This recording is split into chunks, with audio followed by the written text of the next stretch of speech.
Zoom പ്ലാറ്റ്ഫോമിലൂടെ ദൈവം ലംഘിക്കാനായിട്ട് കൂടെ അങ്ങ് ജീവിതത്തിൽ ദാനം ചെയ്തല്ലോ. കഴിഞ്ഞുപോയ ദിവസങ്ങളെല്ലാം ദൈവത്തിന്റെ കരം ഞങ്ങളോട് കൂടെ ഇരുന്നല്ലോ. ഈ സന്ധ്യാസമയം പുതിയൊരു ടോപ്പിക്കുമായിട്ട് ഞങ്ങൾ അങ്ങയുടെ ഈ പ്ലാറ്റ്ഫോമിലൂടെ കടന്നു വരുന്നു.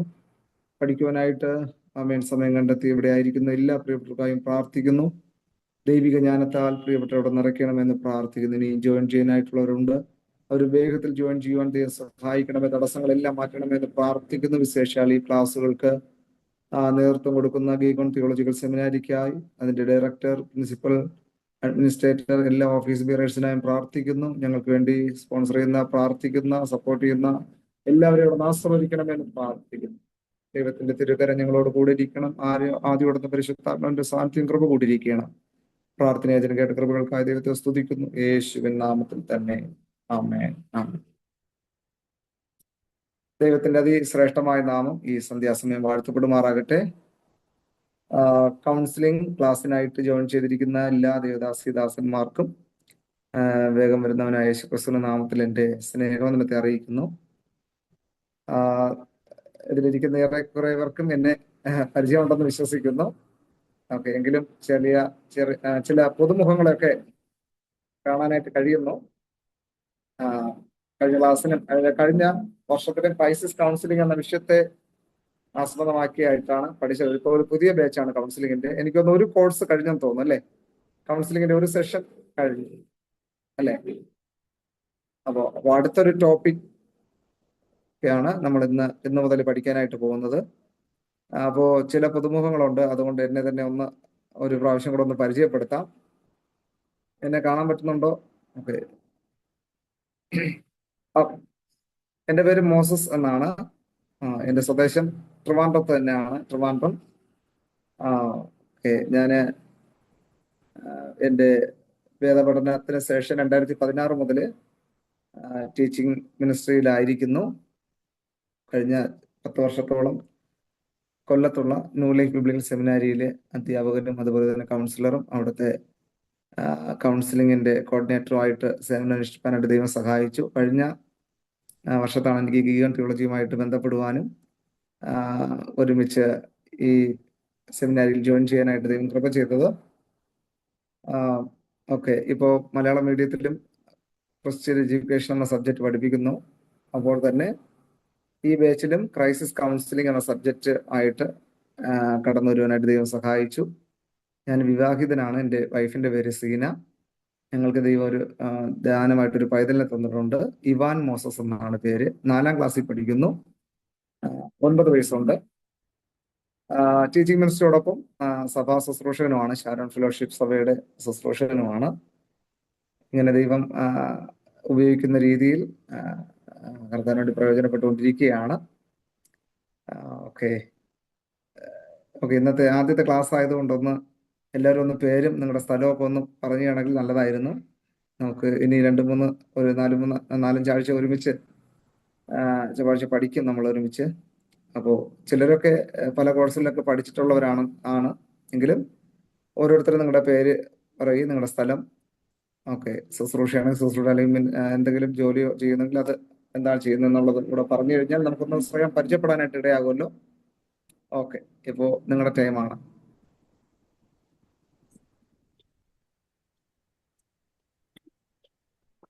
ആദ്യം ആര് തുടങ്ങണം? ഞാൻ തന്നെ പേര് പറയണോ? ഓക്കെ, സ്ക്രീനിൽ കാണുന്നതിനനുസരിച്ച് ഞാൻ പേര് പറയാം, അപ്പോൾ ഒരു കൺഫ്യൂഷൻ വരത്തില്ല. ആദ്യം എനിക്ക് കാണാൻ പറ്റുന്നത്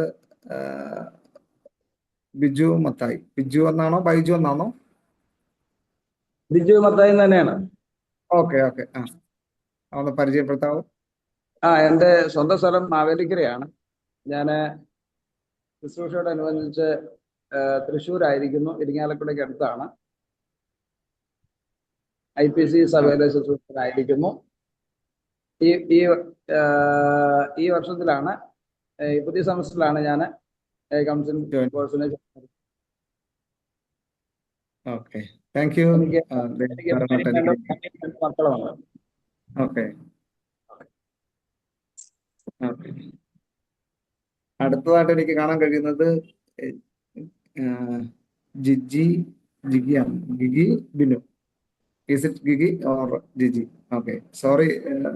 ഞാൻ മിസ്പ്രൊനൗൺസ് ചെയ്യുന്നുണ്ടെങ്കിൽ ജിജിബിനു കുവൈറ്റിലാണ്, ജോലിയോടനുബന്ധിച്ച് കുവൈറ്റിലാണ് വർക്ക് ഓക്കെ ചെയ്യുന്നത്. ഓക്കെ.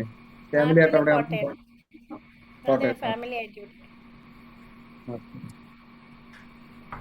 ചർച്ചിൽ ഏതാ അവിടെ കൂടുന്നത്? Peace fellowship, okay independent church. Okay okay. കുവൈറ്റിലല്ലേ? ആ, ഓക്കെ. പ്രൈസ് ദൈവം സഹായിക്കട്ടെ.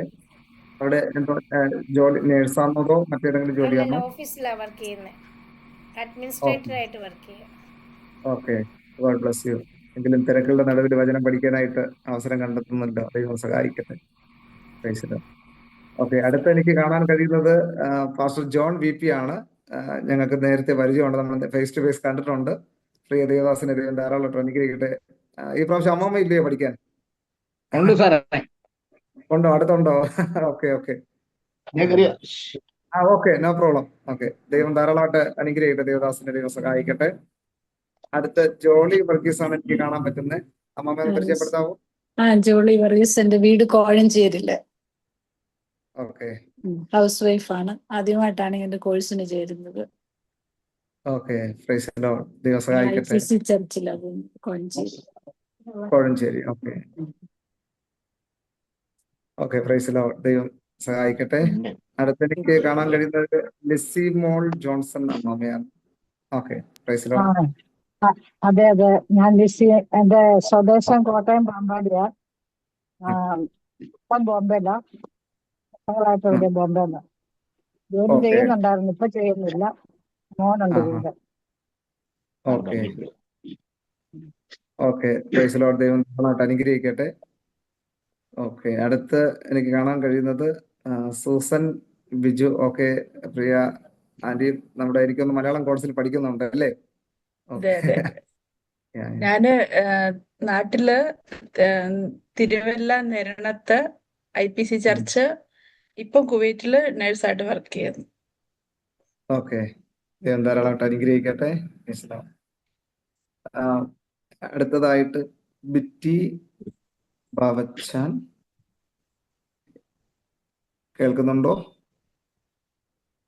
കേൾക്കാം.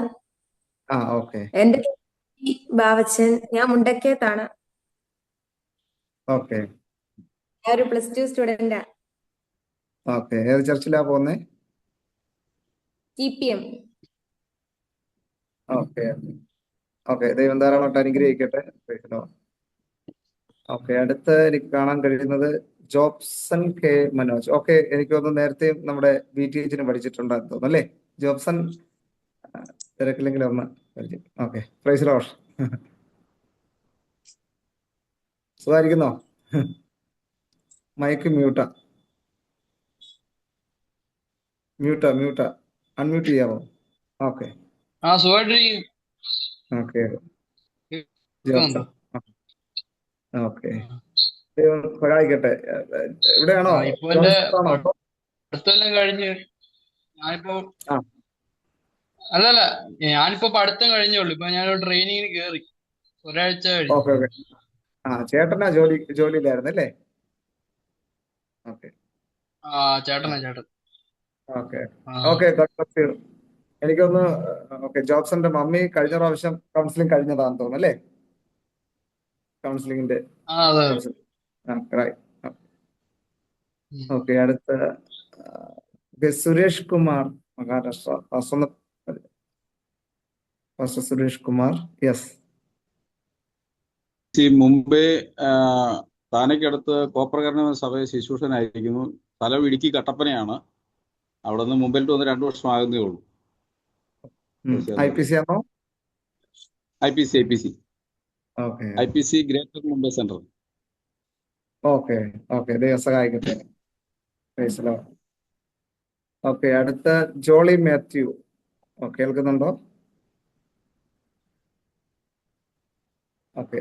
അതും ട്രിവാൻഡ്രത്ത് ഞങ്ങളുടെ അടുത്തുള്ള ഒരു ടീച്ചറാണ്. ഓക്കെ. കവിത റോയ്.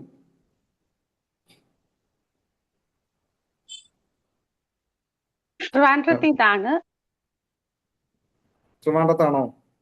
അതെ, CSI ആണ്. ഓക്കെ. ട്രിവാൻഡ്രത്ത് എവിടെ, ഏത് ഭാഗത്താണ്? ട്രിവാൻഡ്രത്ത് അമ്പലമുക്ക് പേരൂർക്കട അടുത്ത. Okay okay okay. ദൈവം സഹായിക്കട്ടെ. ഓക്കെ. കുഞ്ഞുമോൾ ജോൺസൺ. സാറേ, praise Lord. Praise the Lord. എനിക്ക് ഞാനിവിടെ നേരത്തെ MDന് പഠിച്ചതാ, കഴിഞ്ഞ വർഷം ഗ്രാജുവേറ്റ് ചെയ്തതാണ്. ഓക്കെ. എന്നെ അറിയാമായിരിക്കുമല്ലോ. MDന് അവിടെ ഓക്കെ. പഠിച്ചതാണേ. Praise the lord. ഇക്കോണില്ലേ, ഓക്കെ ഓക്കെ. ഞങ്ങള് വെണ്ണിക്കുളത്ത് താമസിക്കുന്നു. ഗ്രാജുവേഷൻ ഉണ്ടായിരുന്നല്ലോ. വെണ്ണിക്കുളത്ത് താമസിക്കുന്നു. എന്തോ? ഗ്രാജുവേഷൻ ഉണ്ടായിരുന്നല്ലോ. ഗ്രാജുവേഷൻ ഉണ്ടായിരുന്നു. MD കംപ്ലീറ്റ് ചെയ്തു. അതെ അതെ. ഇപ്പം കൗൺസിലിംഗ് ചേർന്നതാ. ഞങ്ങള് ഓക്കെ വെണ്ണിക്കുളത്ത് താമസിക്കുന്നു. ഓക്കെ. ദൈവം ധാരാളമായിട്ട് സഹായിക്കട്ടെ. ഉള്ള ബന്ധത്തില് IPC തിരുവല്ല സെന്ററില്. ഓക്കെ. പിന്നെ എന്റെ മോളാണ് ലിഡിയ, ഇവിടെ പഠിക്കുന്നുണ്ട് BTH. Okay. BTH. Okay okay okay okay. പരിചയപ്പെട്ടതില് സന്തോഷം. ദൈവം സഹായിക്കട്ടെ. അടുത്ത Bilgate P Thankachan.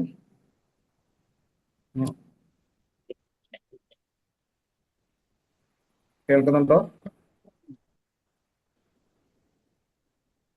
Okay okay. Lalitha madam. Okay. Lalitha madam ഒരു റിട്ടയർഡ് അധ്യാപകയാണ്. ഓക്കെ. എൻ്റെ പേര് ലളിത. ഞാൻ പറഞ്ഞതുപോലെ റിട്ടയർഡ് ആയ ഒരു ടീച്ചറാണ്. ഇപ്പോൾ പിന്നെ കൗൺസിലിംഗ് പഠിക്കുന്നു, ഒപ്പം BTH ചെയ്യുന്നുണ്ട്. ഓക്കെ. തിരുവനന്തപുരത്ത് ഉറിയാക്കോട് എന്ന് പറയുന്ന സ്ഥലത്താണ് താമസിക്കുന്നത്. ദൈവം അനുഗ്രഹിക്കട്ടെ. ഓക്കെ. അടുത്ത പ്രിയ ഭാഷ. അതാണോ, അങ്ങനെയാണോ പേര്? ഓക്കെ. റഹാന പ്രശാന്ത്. സ്മിത ബിനു. ഓക്കെ. പരിചയപ്പെടുത്താവോ? ഞാൻ രഹന പ്രശാന്ത്. ഓക്കെ. എന്റെ വീട് തൃശ്ശൂര് ചേലക്കര. ചേലക്കര. ഓക്കെ. ചർച്ച് ഏതാണ്? Mahanaim full gospel church. ഒരു ഇൻഡിപെൻഡന്റ് ചർച്ചാണ്. ഓക്കെ. ഓക്കെ. ടിസയാണോ? Tisa Smitha Binu. Right. Jaslin.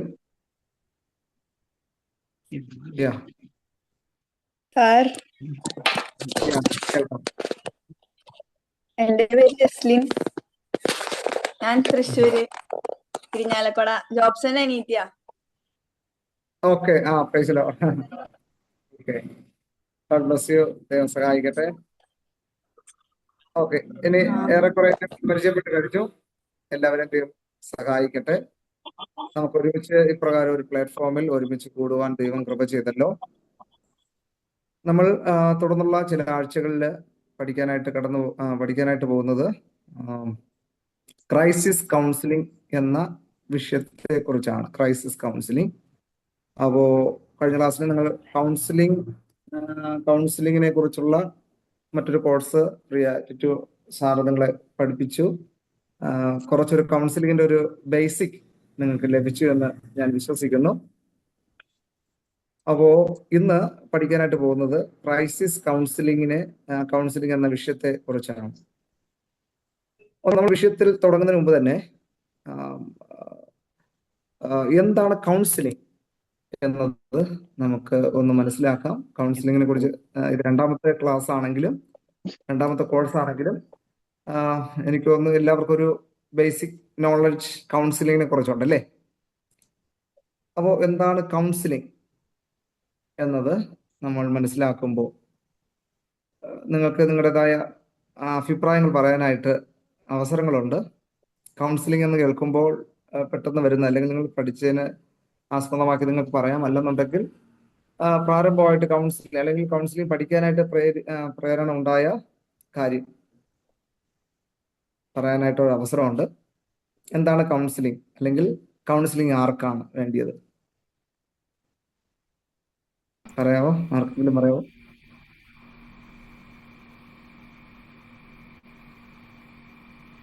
Active listening. Okay, counselling. Okay, active listening അത് കൗൺസിലിംഗ് ഒരു മെത്തേഡാണ്, ഘട്ടമാണ്. ഒരു വ്യക്തിയെ പ്രശ്നങ്ങളൊക്കെ മനസ്സിലാക്കി അവരെ ഹെൽപ്ഫുള്ളായിട്ട് ഹെൽപ്പ് ചെയ്യാനായിട്ട് സഹായിക്കാം. യാ, ഓക്കെ, വ്യക്തിയുടെ പ്രയാസങ്ങളെ മനസ്സിലാക്കി. ഒന്നുകൂടെ പറഞ്ഞു മീഡിയേറ്റർ കഴിഞ്ഞാൽ ആയിട്ട് ആ വ്യക്തി മീഡിയേറ്റർ ആയിട്ട് ആ വ്യക്തിയെ കൊണ്ട് തന്നെ പ്രശ്നം എന്താണെന്ന് സ്വയം കണ്ടെത്താനായിട്ട് സഹായിക്കുന്ന ഒരു പ്രക്രിയ. സഹായിക്കാം. യാ, ആസ് എ മീഡിയേറ്റർ. അതെ, As a അതാണ് mediator. എക്സാക്ട്ലി. യാ, മനുഷ്യ മനസ്സിനെ കുറിച്ച് സിസ്റ്റമാറ്റിക്കായി പഠിച്ച് പ്രശ്നകാരണം കണ്ടെത്തി ഒരു പരിഹാരത്തിലേക്ക് നയിക്കുന്ന രീതി. യാ, റൈറ്റ്. അപ്പോൾ അത് എക്സാക്ട്ലി ഡെഫിനിഷനിലേക്ക് വന്നു. Okay okay. അപ്പം ഓരോ മനുഷ്യനും വ്യത്യസ്തമായിട്ടുള്ള പ്രതിസന്ധികളുണ്ടല്ലേ, ക്രൈസിസ്, പ്രതിസന്ധി. അപ്പോൾ ഈ പ്രതിസന്ധികളെയൊക്കെ തരണം ചെയ്യണമെങ്കിൽ എല്ലാ പ്രയാസങ്ങളും നമുക്ക് സ്വയം കൈകാര്യം ചെയ്യാനായിട്ട് പറ്റത്തില്ല. ഇപ്പോൾ ഒരു വ്യക്തിക്ക് ഒരു കുറഞ്ഞ ഭാരം നമുക്കത് ഈസി ആയിട്ട് എടുക്കാൻ പറ്റും. പക്ഷേ ഒരു 50 60 കിലോയുള്ള ഭാരം തന്നെ നമുക്ക് എടുക്കാനായിട്ട് കഴിയത്തില്ല. മറ്റൊരാളുടെ സഹായം കൂടെ നമ്മൾ ആവശ്യപ്പെടും. അപ്പോൾ കൗൺസിലിംഗ് എന്ന് പറയുമ്പോൾ സ്വയം പരിഹരിക്കാൻ കഴിയാത്ത വിഷയങ്ങളെ മറ്റൊരാളോട് നമ്മൾ പറയുകയും ആ വ്യക്തി ശ്രദ്ധയോടെ കേട്ടിരിക്കുമ്പോൾ ഈ കൗൺസിലിംഗ് ഉണ്ടാകുന്ന ആ ഒരു ഉൾക്കാഴ്ചയാണ്, അല്ലെങ്കിൽ ഈ വിഷയങ്ങൾ തുറന്നു പറയുന്നതിലൂടെ ഈ വ്യക്തിക്ക് ഉണ്ടാകുന്ന മനസ്സിലുണ്ടാകുന്ന ഒരു മാറ്റം. അപ്പൊ ആ മാറ്റത്തിന് വേണ്ടിയിട്ട് കൗൺസിലർ എന്ന വ്യക്തി വളരെ ശ്രദ്ധയോടും വളരെ ക്ഷമയോടും വളരെ ബഹുമാനത്തോടും ഈ കൗൺസിലിംഗ് ചെയ്യുന്ന വ്യക്തിയെ ശ്രദ്ധിക്കുകയും വീക്ഷിക്കുകയും ചെയ്യും. ഈ ഒരു വീക്ഷണത്തിലൂടെ പ്രശ്നങ്ങളായിട്ട് വരുന്ന വ്യക്തിക്ക്, അല്ലെങ്കിൽ പ്രതിസന്ധിയായിട്ട് വരുന്ന വ്യക്തിക്ക് എല്ലാം തുറന്നു പറയാനായിട്ടുള്ളൊരു അവസരം ഒരുക്കി കൊടുക്കുകയാണ്. ഇപ്രകാരം ലഭിക്കുന്ന അവസരം അവരുടെ പ്രയാസങ്ങൾ തുറന്നു പറയുന്നതിലൂടെ ആ വ്യക്തിക്ക് തന്നെ സ്വയം മനസ്സിലുണ്ടാകുന്ന ഒരു മാറ്റം, അല്ലെങ്കിൽ ഒരു ഉൾക്കാഴ്ച, ഇൻസൈറ്റ്, അതാണ് കൗൺസിലിംഗ്. അപ്പോ പ്രശ്നങ്ങളും പ്രതിസന്ധികളും ഇല്ലാത്ത ആരും തന്നെ ഈ ഭൂമിയിലില്ല. അപ്പൊ ഒന്നല്ലെങ്കിൽ മറ്റൊരു രീതിയിലുള്ള പ്രയാസങ്ങൾ എല്ലാ വ്യക്തികൾക്കും അവരുടേതായ ജീവിതത്തിലുണ്ട്. ചിലർക്ക് ഫാമിലി ഇഷ്യൂസ് ആയിരിക്കാം, മറ്റു ചിലർക്ക് സാമ്പത്തികമായ ബുദ്ധിമുട്ടായിരിക്കാം, മറ്റു ചിലർക്ക് ജോലി സംബന്ധിച്ചുള്ള പ്രഷർ എന്തെങ്കിലും ആയിരിക്കാം. അപ്പോൾ തന്നെ മറ്റു ചിലർക്ക് ആത്മീയമായിട്ടോ അല്ലെങ്കിൽ വൈകാരികമായിട്ടോ ആരോഗ്യപരമായിട്ടോ ഒക്കെയുള്ള പ്രയാസങ്ങളായിരിക്കാം. കുഞ്ഞുങ്ങളെ സംബന്ധിച്ചിടത്തോളം അവർക്ക് പഠനം സംബന്ധിച്ചുള്ള വിഷയമായിരിക്കാം, അല്ലെങ്കിൽ ഐഡന്റിറ്റി ക്രൈസിസ് ആയിരിക്കാം. ഇങ്ങനെ ഏതൊരു വ്യക്തിക്കും ഒന്നല്ലെങ്കിൽ മറ്റൊരു പ്രതിസന്ധി, ഒരു ക്രൈസിസ് അവരുടെ ജീവിതത്തിൽ ഉണ്ട് എന്നുള്ളത്. അപ്പോ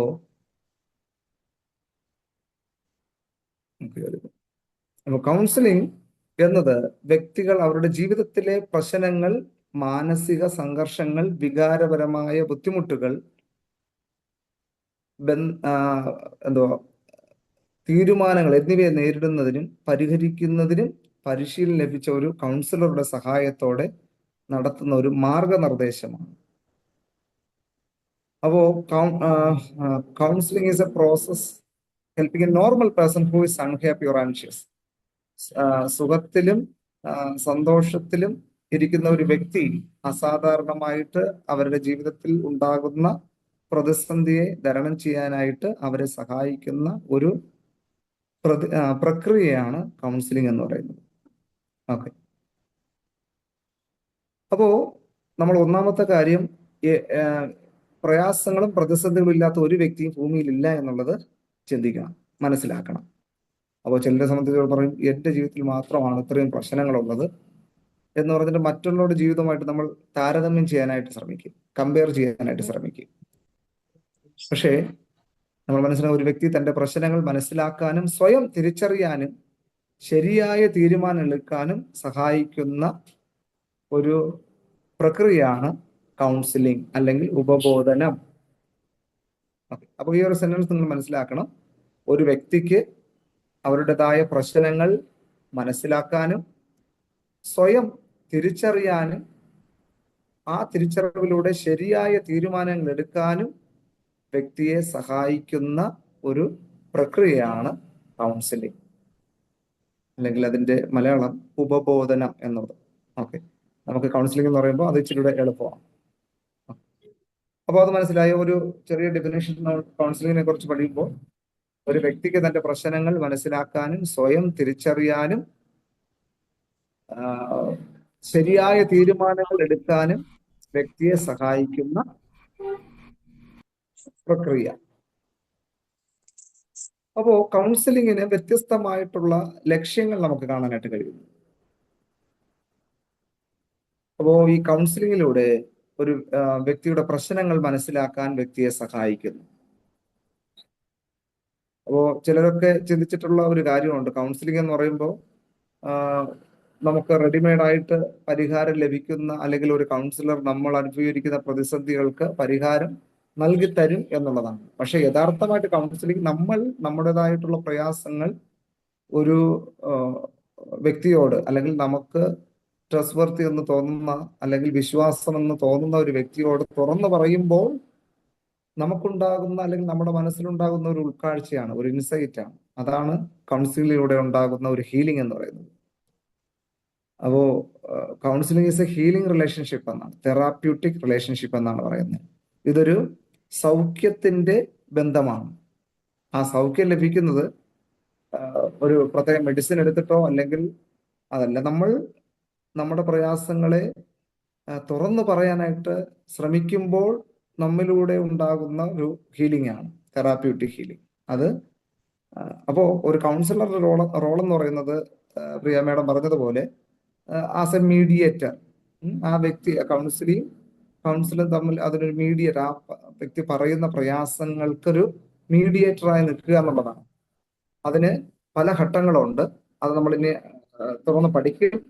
നല്ലൊരു ശ്രോതാവാകണം, നല്ലൊരു ലിസണർ ആകണം. ഓക്കെ, അപ്പോ നമുക്ക് ശ്രദ്ധിക്കുക എന്ന് പറയുമ്പോൾ പല രീതിയിൽ നമുക്ക് ശ്രദ്ധിക്കാനായിട്ട് കഴിയും. അപ്പോൾ രണ്ട് കാര്യങ്ങൾ ശ്രദ്ധിക്കുമ്പോൾ, അല്ലെങ്കിൽ ഒരു വ്യക്തിയെ നിരീക്ഷിക്കുമ്പോൾ, കൗൺസിലിംഗ് ചെയ്യുമ്പോൾ, ലിസണിങ് ഈസ് വെരി ഇമ്പോർട്ടൻറ്റ്. വളരെ ആക്റ്റീവ് ലിസണിങ് ആയിരിക്കണം.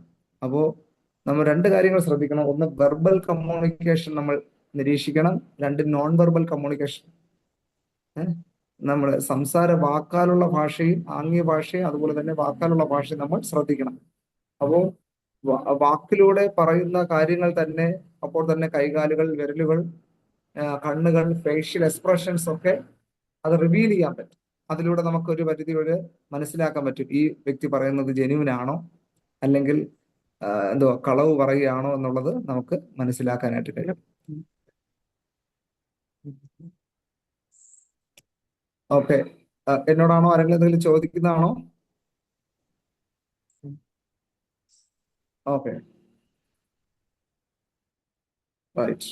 അപ്പോ ഈ കൗൺസിലിംഗ് എന്ന് പറയുമ്പോൾ ഒരു വ്യക്തിക്ക് തന്റെ പ്രശ്നങ്ങൾ മനസ്സിലാക്കാനും സ്വയം തിരിച്ചറിയാനും ശരിയായ തീരുമാനം എടുക്കുവാനും വ്യക്തിയെ സഹായിക്കുന്ന പ്രക്രിയയാണ്, അല്ലെങ്കിൽ പ്രോസസ്സാണ് കൗൺസിലിംഗ് എന്നത്. കൗൺസിലിങ്ങിനെ സംബന്ധിച്ചുള്ള പല ലക്ഷ്യങ്ങളുണ്ട്. ഒന്ന്, പ്രശ്നങ്ങൾ മനസ്സിലാക്കാൻ വ്യക്തിയെ സഹായിക്കുന്നു. രണ്ട്, വികാരങ്ങൾ ആരോഗ്യകരമായി പ്രകടിപ്പിക്കാൻ സഹായിക്കുക. ഇമോഷൻ, അല്ലെ, വികാരങ്ങൾ ആരോഗ്യകരമായി പ്രകടിപ്പിക്കാൻ വ്യക്തിയെ സഹായിക്കുന്നു. അപ്പോൾ ഇമോഷൻസ് ഉണ്ടല്ലേ, അത് ഇമോഷൻ നമ്മൾ എക്സ്പ്രസ് ചെയ്യേണ്ടതാണ്.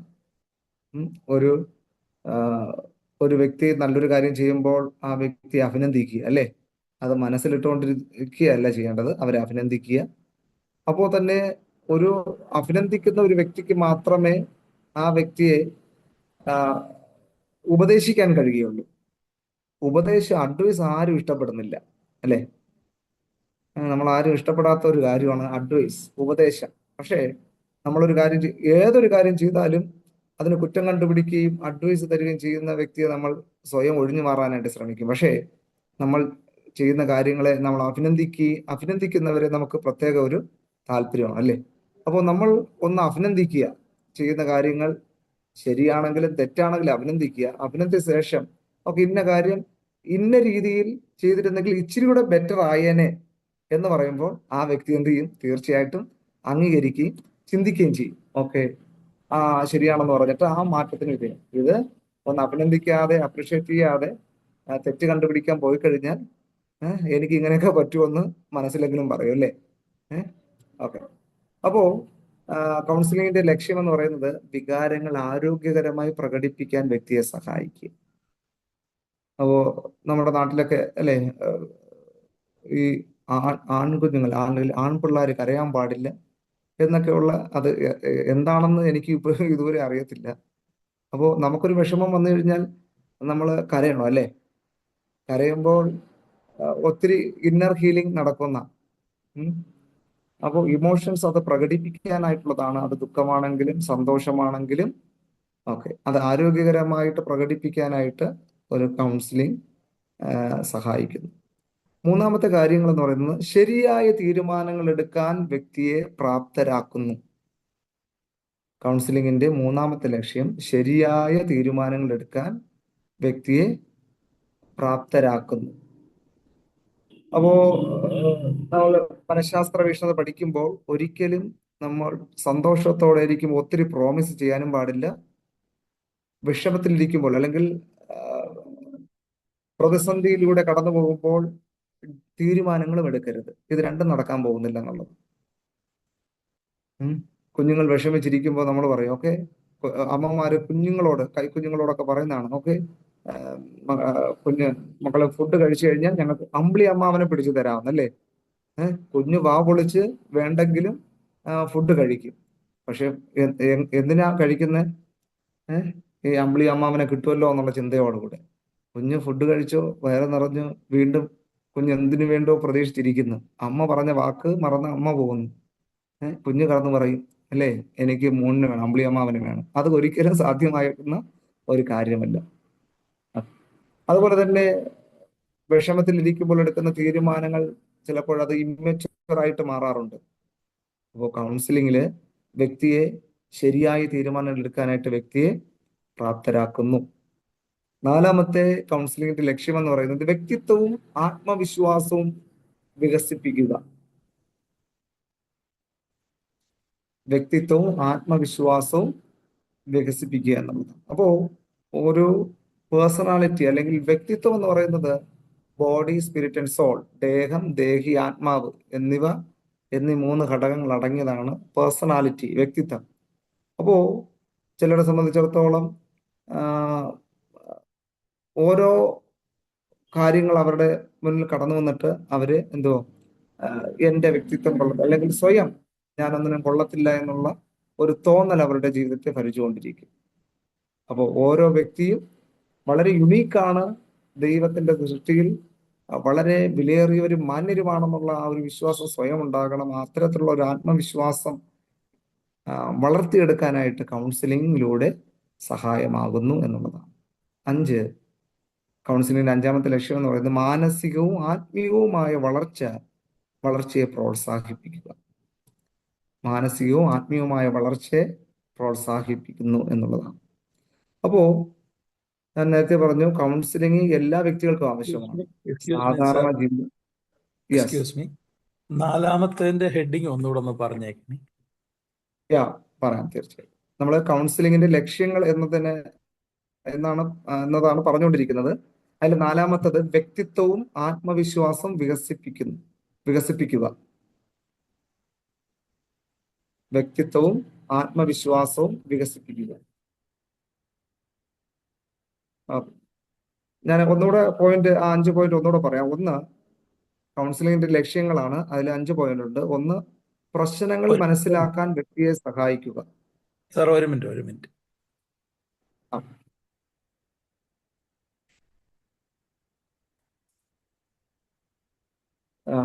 എനിവേ ഞാൻ ടൈം ടു ടൈം നിങ്ങൾക്ക് ഈ നോട്ട് PDF ആയിട്ട് അയച്ചു തരുന്നതാണ്. എങ്കിലും ക്ലാസ് ടൈമിൽ നിങ്ങൾ ഇതുപോലെ എഴുതിയെടുക്കുന്നത് വളരെ ഉപകാരപ്പെടും. Okay, okay. നമ്മൾ ഒന്നാമത്തെ സ്വയമായിട്ടുള്ള ലെക്ചർ നോട്ട് നമുക്ക് ഒത്തിരി ഗുണം ചെയ്യും. അത് എഴുതുന്നവരെ ഞാൻ അപ്രീഷിയേറ്റ് ചെയ്യുന്നു. ഓക്കെ, കൗൺസിലിംഗിന്റെ ലക്ഷ്യങ്ങളാണ്: 1, പ്രശ്നങ്ങൾ മനസ്സിലാക്കാൻ സഹായിക്കുക; 2, വികാരങ്ങൾ ആരോഗ്യകരമായി പ്രകടിപ്പിക്കാൻ സഹായിക്കുക. ബൈബിളിൽ തന്നെ വാക്യമുണ്ടല്ലേ, കോപിക്കാം, പക്ഷെ കോപിച്ചാൽ പാപം ചെയ്യരുതെന്ന്. അപ്പോൾ വികാരങ്ങൾ പ്രകടിപ്പിക്കാനും ബൈബിളും നമ്മെ അനുവദിക്കുന്നുണ്ട്, പക്ഷെ കോപിച്ചാൽ പാപം ചെയ്യരുത് എന്നുള്ളത്. അപ്പോൾ അത് ആരോഗ്യകരമായി പ്രകടിപ്പിക്കണം അല്ലേ. നമ്മൾ പേരൻസിനെ സംബന്ധിച്ചിടത്തോളം കുഞ്ഞുങ്ങൾ അനുസരണക്കേട് കാണിച്ചു കഴിഞ്ഞാൽ നമ്മൾ അവരെ വാൺ ചെയ്യും. എന്നാൽ വീണ്ടും വീണ്ടും അത് ആവർത്തിക്കുമ്പോൾ നമ്മൾ അവരെ ഒന്ന് തല്ലും അല്ലേ. അത് നമ്മൾ അവരെ നശിക്കാൻ വേണ്ടിയിട്ടല്ല, അതിൽ നിന്നൊരു ഡിസിപ്ലിൻ ലഭിക്കാനായിട്ടാണ് അല്ലേ. അപ്പോൾ വികാരങ്ങൾ ആരോഗ്യകരമായി പ്രകടിപ്പിക്കാനായിട്ട് സഹായിക്കുക. 3-ാമത്തെ പോയിന്റ് എന്ന് പറഞ്ഞാൽ ശരിയായ തീരുമാനങ്ങൾ എടുക്കാൻ പ്രാപ്തരാക്കുക. ശരിയായ തീരുമാനങ്ങൾ എടുക്കാൻ പ്രാപ്തരാക്കുക.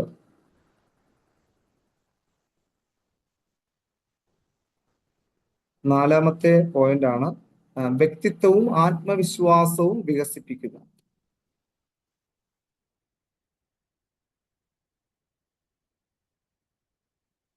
വ്യക്തിത്വവും ആത്മവിശ്വാസവും വികസിപ്പിക്കുക. 5-ാമത്തെ പോയിന്റ് മാനസികവും ആത്മീയവുമായ വളർച്ച പ്രോത്സാഹിപ്പിക്കുക.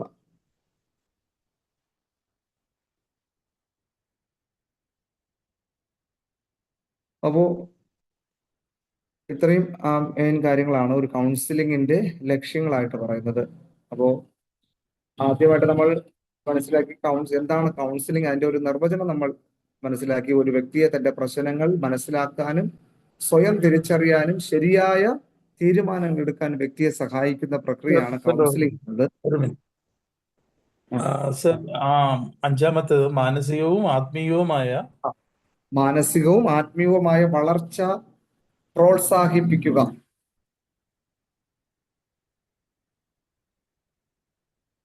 ഓക്കെ, എനിക്ക് 5 പോയിന്റ് എല്ലാവർക്കും ലഭിച്ചു എന്ന് വിശ്വസിക്കുന്നു. ഓക്കെ, ഞാൻ അതിന്റെ ബേസ് നമ്മൾ ക്രൈസിസ് കൗൺസിലിംഗ് ആണ് നമ്മുടെ സബ്ജക്റ്റ്.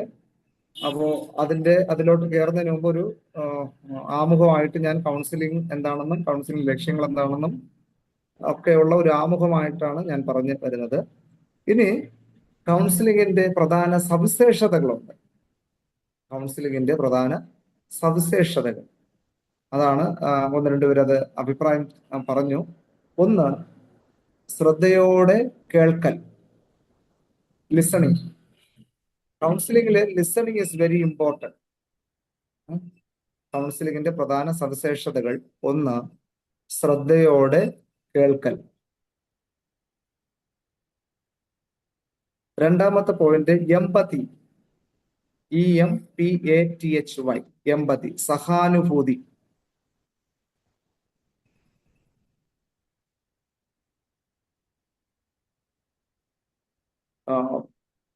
ഇത് എംപതി കൗൺസിലിംഗിൽ വളരെ പ്രധാനമാണ്. എംപതി എന്ന് പറയുമ്പോൾ, സഹാനുഭൂതി എന്ന് പറയുമ്പോൾ മറ്റുള്ളവരുടെ വേദന, ഒരു വേദനാജനകമായിട്ടുള്ള ഒരു കാര്യം ഒരു വ്യക്തി നമ്മോട് പറയുമ്പോൾ അത് വളരെയധികം പക്വതയോടുകൂടെ ശ്രദ്ധിച്ച് ആ വേദന അനുഭവിക്കുന്ന വ്യക്തി ആയാൽ എന്തായിരിക്കും എൻ്റെ അവസ്ഥ എന്നുള്ള മനോഭാവത്തോടുകൂടെ പെരുമാറുക എന്നുള്ളതാണ്. ഇംഗ്ലീഷ് പറയുന്നത് entering in the shoes of others. നമുക്കൊരിക്കലും മറ്റൊരാളുടെ ഷൂസ് പാകമാകത്തില്ല. എങ്കിലും എന്ന് പറഞ്ഞാൽ അതിന്റെ അർത്ഥം നമ്മൾ ആ വ്യക്തി അനുഭവിക്കുന്ന വേദനയിൽ നമ്മളും പങ്കാളികളാകുന്നു എന്നുള്ളതാണ്. അപ്പൊ അത്തരത്തിൽ ഒരു കൗൺസിലർ ആയി തീർന്നാലേ കൗൺസിലിംഗ് വളരെ എഫക്റ്റീവ് ആകത്തുള്ളൂ. 1, ലിസണിങ് ആണ് കൗൺസിലിംഗിന്റെ പ്രധാന സവിശേഷതകൾ. ശ്രദ്ധയോടെ കേൾക്കൽ. 2, സഹാനുഭൂതി, എംപതി. അപ്പോൾ പെയിൻഫുൾ ആയിട്ടുള്ള ഒരു വിഷയം പറയുമ്പോൾ നമ്മളും അതേ രീതിയിൽ ചിലപ്പോൾ പറയുന്ന വ്യക്തി അവർ വികാരഭരിതരാകും അല്ലേ. എന്ന് പറഞ്ഞാൽ ചിലപ്പോൾ കരയും, ഒത്തിരി ശരീരമൊക്കെ സ്വെറ്റിംഗ് ആവും, ഷിവർ ചെയ്യും. അപ്പോൾ അവരെ വികാരങ്ങളെ നമ്മൾ എന്ത് ചെയ്യണം? ബഹുമാനിക്കണം. ഈ വ്യക്തി ഇത്രയും വേദന അനുഭവിക്കില്ല, എനിക്കെന്താ എന്നുള്ള മനോഭാവത്തോട് ഇരുന്ന് കഴിഞ്ഞാൽ ഒരിക്കലും ഹീലിംഗ് നടക്കത്തില്ല. ആ വ്യക്തി നമ്മളോടൊന്നും തുറന്നും പറയത്തില്ല എന്നുള്ളത്. അപ്പോൾ സഹാനുഭൂതി, എമ്പതി. മൂന്നാമത്തെ സവിശേഷത കോൺഫിഡൻഷ്യാലിറ്റി. കോൺഫിഡൻഷ്യാലിറ്റി, രഹസ്യ സ്വഭാവം. രഹസ്യ സ്വഭാവം, CONFIDENTIALITY, കോൺഫിഡൻഷ്യാലിറ്റി. അപ്പോൾ കൗൺസിലിങ്ങില് ഒരു എത്തിക്സ് ഉണ്ട്, ധാർമ്മികതയുണ്ട് കൗൺസിലിംഗ്. അപ്പോൾ അത് ഒരു വ്യക്തി പറയുന്ന കാര്യങ്ങൾ ഒരു കൗൺസിലർ ഒരിക്കലും അത് റിവീൽ ചെയ്യാൻ പാടില്ല. ഒരുപക്ഷെ നമ്മുടെ ജീവിത പങ്കാളിയോട് പോലും ഇന്നതുപോലെ ഒരു കൗൺസിലർ കൗൺസിലിംഗ് അടുത്ത് വന്നിരുന്നു ഇന്നതാക്കാണ് പ്രശ്നമെന്ന് അതുപോലും പറയാൻ പറ്റത്തില്ല. എന്ന് പറഞ്ഞാൽ അത്രയും വിശ്വാസം അർപ്പിച്ചിട്ടാണ് ഒരു വ്യക്തി നമ്മളൊന്ന് പറയുന്നത്. രണ്ട് കാര്യം ഒഴികെ നമ്മൾ വളരെ രഹസ്യമായിട്ട് കോൺഫിഡൻഷ്യൽ ആയിരിക്കണം. രണ്ട് കാര്യം എന്ന് പറഞ്ഞാൽ, ഒന്ന്, സൂയിസൈഡ് അറ്റംപ്റ്റ് ഉള്ള ഒരു കാര്യം ഒരു കൗൺസിലി നമ്മളോട് പറഞ്ഞു കഴിഞ്ഞാൽ അത് ഉത്തരവാദിത്തപ്പെട്ട വ്യക്തികളോട് നമ്മൾ ഇൻഫോം ചെയ്തിരിക്കണം. ഈ വ്യക്തി വളരെ സൂക്ഷിക്കണം, ഇങ്ങനെ ഒരു ടെൻഡൻസി ഉണ്ട്, അതുകൊണ്ട് വളരെ സൂക്ഷിക്കണം. അല്ലാത്ത പക്ഷം ഒരുപക്ഷെ നമ്മുടെ കൗൺസിലിംഗ് സെഷൻ കഴിഞ്ഞ് ഈ വ്യക്തി ഒരുപക്ഷെ സൂയിസൈഡ് ചെയ്ത് കഴിഞ്ഞാൽ പോലീസ് ചെക്ക് ചെയ്യുന്നത് ആ ലാസ്റ്റ് സംസാരിച്ച വ്യക്തിയോടായിരിക്കും, അല്ലെ? ഈ സൂയിസൈഡ് ചെയ്യപ്പെട്ട വ്യക്തി അവസാനമായിട്ട് ചെയ്ത കാര്യവും അവസാനമായിട്ട് ആരുമായിട്ടാണ് ഇടപെട്ട് സംസാരിച്ചു എന്നുള്ളത് നോക്കി ഇവിടെ ഇരിക്കുക. വരുമ്പോ തുറന്നു കൊടുക്കണം, എനിക്ക് ക്ലാസ് ഉണ്ട്. ഓക്കെ, എന്നോടാണോ ആരെങ്കിലും ചോദിക്കുന്നത്? ഓക്കെ, മൈക്ക് ഓൺ ആയിട്ടിരിക്കുന്നതാണ്. സാങ്കുട്ടി ഓ സോറി. അവിടുത്തെ രഹസ്യങ്ങളെല്ലാം നമ്മൾ കേട്ടു. ഓക്കെ, കുഴപ്പമില്ല. Okay, anyway, okay. ഇത് ഞാൻ സംസാരിക്കുമ്പോൾ തന്നെ നിങ്ങൾക്ക് എന്തെങ്കിലും ഡൗട്ട് വരുവാണെങ്കിൽ പ്ലീസ് നിങ്ങൾ അൺമ്യൂട്ട് ചെയ്ത് അത് ചോദിക്കണം. ഓക്കെ, ഇതൊരു ക്ലാസ് ആയതുകൊണ്ട് തന്നെ ഇന്ററാക്ഷൻ ടൈപ്പാണ് ഞാനും ആഗ്രഹിക്കുന്നത്. അപ്പോൾ നമുക്ക് ഒരുമിച്ച് പഠിക്കാനും ഒരുമിച്ച് കാര്യം ക്ലിയർ ആയിട്ട് മനസ്സിലാക്കി പോകാനും കഴിയും. Okay, thank you. യെസ്, അപ്പോൾ രണ്ട് കാര്യം ഒഴികെ, അതായത് ഒരു സൂയിസൈഡൽ ടെൻഡൻസി ഉള്ള ഒരു വ്യക്തിയാണ് നമ്മളോടൊപ്പം കൗൺസിലിംഗ് ചെയ്യുന്നുണ്ടെങ്കിൽ, അല്ലെങ്കിൽ നമ്മൾ കൗൺസിലിംഗ് കൈകാര്യം ചെയ്യുന്നുണ്ടെങ്കിൽ ഉത്തരവാദിത്തപ്പെട്ട വ്യക്തികളോട് നമ്മളത് അറിയിച്ചിരിക്കണം. ഓക്കെ, അടുത്തൊരു കേസാണ് ഈ മർഡർ കേസ്, അല്ലെങ്കിൽ കൊലപാതകം അങ്ങനെ എന്തെങ്കിലും ചെയ്തിട്ടാണ്, അങ്ങനെയുള്ള കാര്യം അത് ഇല്ലീഗൽ അല്ലെങ്കിൽ ഉത്തരവാദിത്തപ്പെട്ട പോലീസുകാരൊക്കെ അത് അറിയിപ്പ് കൊടുത്തിരിക്കണം എന്നുള്ളതാണ്. എന്ന് പറഞ്ഞാൽ അവരെ ഒറ്റിക്കൊടുക്കുകയല്ല, ഇങ്ങനെ ഒരു വ്യക്തി ഇന്നതുപോലെ കൗൺസിലിംഗ് വന്നിരുന്നു എന്നുള്ള ആ ഒരു അവയർനെസ് നമ്മൾ കൊടുക്കണം. ഈ രണ്ട് കാര്യം ഒഴികെ നമ്മൾ ഒരിക്കലും ഒരു കാര്യം പബ്ലിക്കിൽ റിവീൽ ചെയ്യാൻ പാടില്ല എന്നുള്ളതാണ് കൗൺസിലിംഗിന്റെ പ്രിൻസിപ്പിൾ, അല്ലെങ്കിൽ അതിന്റെ ഒരു എത്തിക്സ്, ധാർമ്മികത എന്നുള്ളത്. അപ്പോൾ കോൺഫിഡൻഷ്യാലിറ്റി, രഹസ്യ സ്വഭാവം, ഇതാണ് കൗൺസിലിംഗിന്റെ പ്രധാന സവിശേഷതയിൽ മൂന്നാമത്തെ പോയിന്റ് എന്ന് പറയുന്നത്. ഒന്ന്, ലിസണിങ്, ശ്രദ്ധയോടെ കേൾക്കൽ. രണ്ട്, എമ്പതി, സഹാനുഭൂതി. മൂന്ന്, കോൺഫിഡൻഷ്യാലിറ്റി, രഹസ്യ സ്വഭാവം. നാലാമത്തത് റെസ്പെക്ട് ആൻഡ് റെക്കഗ്നൈസേഷൻ, ബഹുമാനവും അംഗീകാരവും. ബഹുമാനവും അംഗീകാരവും. Respect and recognition. അപ്പോ റെസ്പെക്ട് എന്ന് പറയുന്നത് നമ്മളിപ്പോ എല്ലാവരും ആഗ്രഹിക്കുന്നു, നമ്മളെല്ലാവരും ഒന്ന് ബഹുമാനിക്കണം, അല്ലേ? അപ്പോ റെസ്പെക്ട് നമ്മൾ എപ്രകാരം മറ്റുള്ളവരെ ബഹുമാനിക്കുന്നു അത്തരത്തിൽ നമ്മളും പ്രതീക്ഷിച്ചാൽ മതി, അല്ലേ? അത് പ്രായം കൂടുതലാണെങ്കിലോ പ്രായം കുറഞ്ഞവരാണെങ്കിലോ ഗീവ് ആൻഡ് ടേക്ക് എന്നാണ്, അല്ലേ? അപ്പോ ചിലപ്പോ നമ്മുടെ ഫ്രണ്ടിൽ വരുന്ന വ്യക്തി, സഹായത്തിനായിട്ട് വരുന്ന ഒരു വ്യക്തി ചിലപ്പോ നമ്മേക്കാൾ വിദ്യാഭ്യാസം കുറഞ്ഞവരായിരിക്കാം, ചിലപ്പോൾ നമ്മേക്കാൾ വിദ്യാഭ്യാസം കൂടിയവരായിരിക്കാം, ചിലപ്പോൾ നമ്മേക്കാൾ പ്രായം കുറഞ്ഞവരായിരിക്കാം, പ്രായം കൂടിയവരായിരിക്കാം, നല്ല ജോലിയുള്ളവരായിരിക്കാം, ഇല്ലാത്തവരായിരിക്കാം. പക്ഷേ വ്യക്തിക്ക് പ്രാധാന്യത കൊടുക്കുക, പ്രശ്നത്തിനല്ല. ഒരു കൗൺസിലിംഗ് വരുമ്പോൾ നമുക്ക് ഒരിക്കലും പ്രശ്നത്തിനല്ല, പ്രയാസങ്ങൾക്കല്ല പ്രാധാന്യത കൊടുക്കേണ്ടത്. ഈ പ്രയാസത്തിലൂടെ ഈ വ്യക്തിക്ക് നേരിട്ടുകൊണ്ടിരിക്കുന്ന ബുദ്ധിമുട്ട് എന്താണെന്ന് മനസ്സിലാക്കി ആ വ്യക്തിയെ നമ്മൾ കോൺസെൻട്രേറ്റ് ചെയ്യുക. കർത്താവ് നല്ലൊരു കൗൺസിലറാണ്. കർത്താവ് യേശുക്രിസ്തുവിന്റെ അടുക്കൽ വന്ന വ്യക്തികൾക്കാണ് പ്രാധാന്യം കൊടുത്തത്, അല്ലേ? ഒത്തിരി ഉദാഹരണങ്ങൾ കാണുന്നു. ഒരു അഡൽട്ടറി ആയിട്ട് അല്ലെങ്കിൽ ആ ആക്റ്റിൽ പിടിക്കപ്പെട്ട ഒരു സ്ത്രീ, അന്നത്തെ ശാസ്ത്രിമാരും ഒക്കെ യേശുവിന്റെ അടുക്കലേക്ക് ഈ സ്ത്രീയെ കൊണ്ടുവന്നല്ലേ. കൊണ്ടുവന്നിട്ട് ചോദിക്കുകയാണ്, കർത്താവരുടെ മനസ്സറിഞ്ഞിട്ട് ചോദിക്കുകയാണ്, മോശയുടെ ന്യായപ്രമാണത്തിലുണ്ടല്ലോ വ്യഭിചാരം ചെയ്യുന്നവളെ കല്ലെറിഞ്ഞ് കൊള്ളയണമെന്ന്. അപ്പോ അങ്ങനെ കൊല്ലാനായിട്ട് പെർമിഷൻ കൊടുത്തു കഴിഞ്ഞാൽ യേശു ക്രിസ്തു മോശയുടെ ന്യായപ്രമാണത്തെ സപ്പോർട്ട് ചെയ്യുന്നു എന്നുള്ളത് വരും.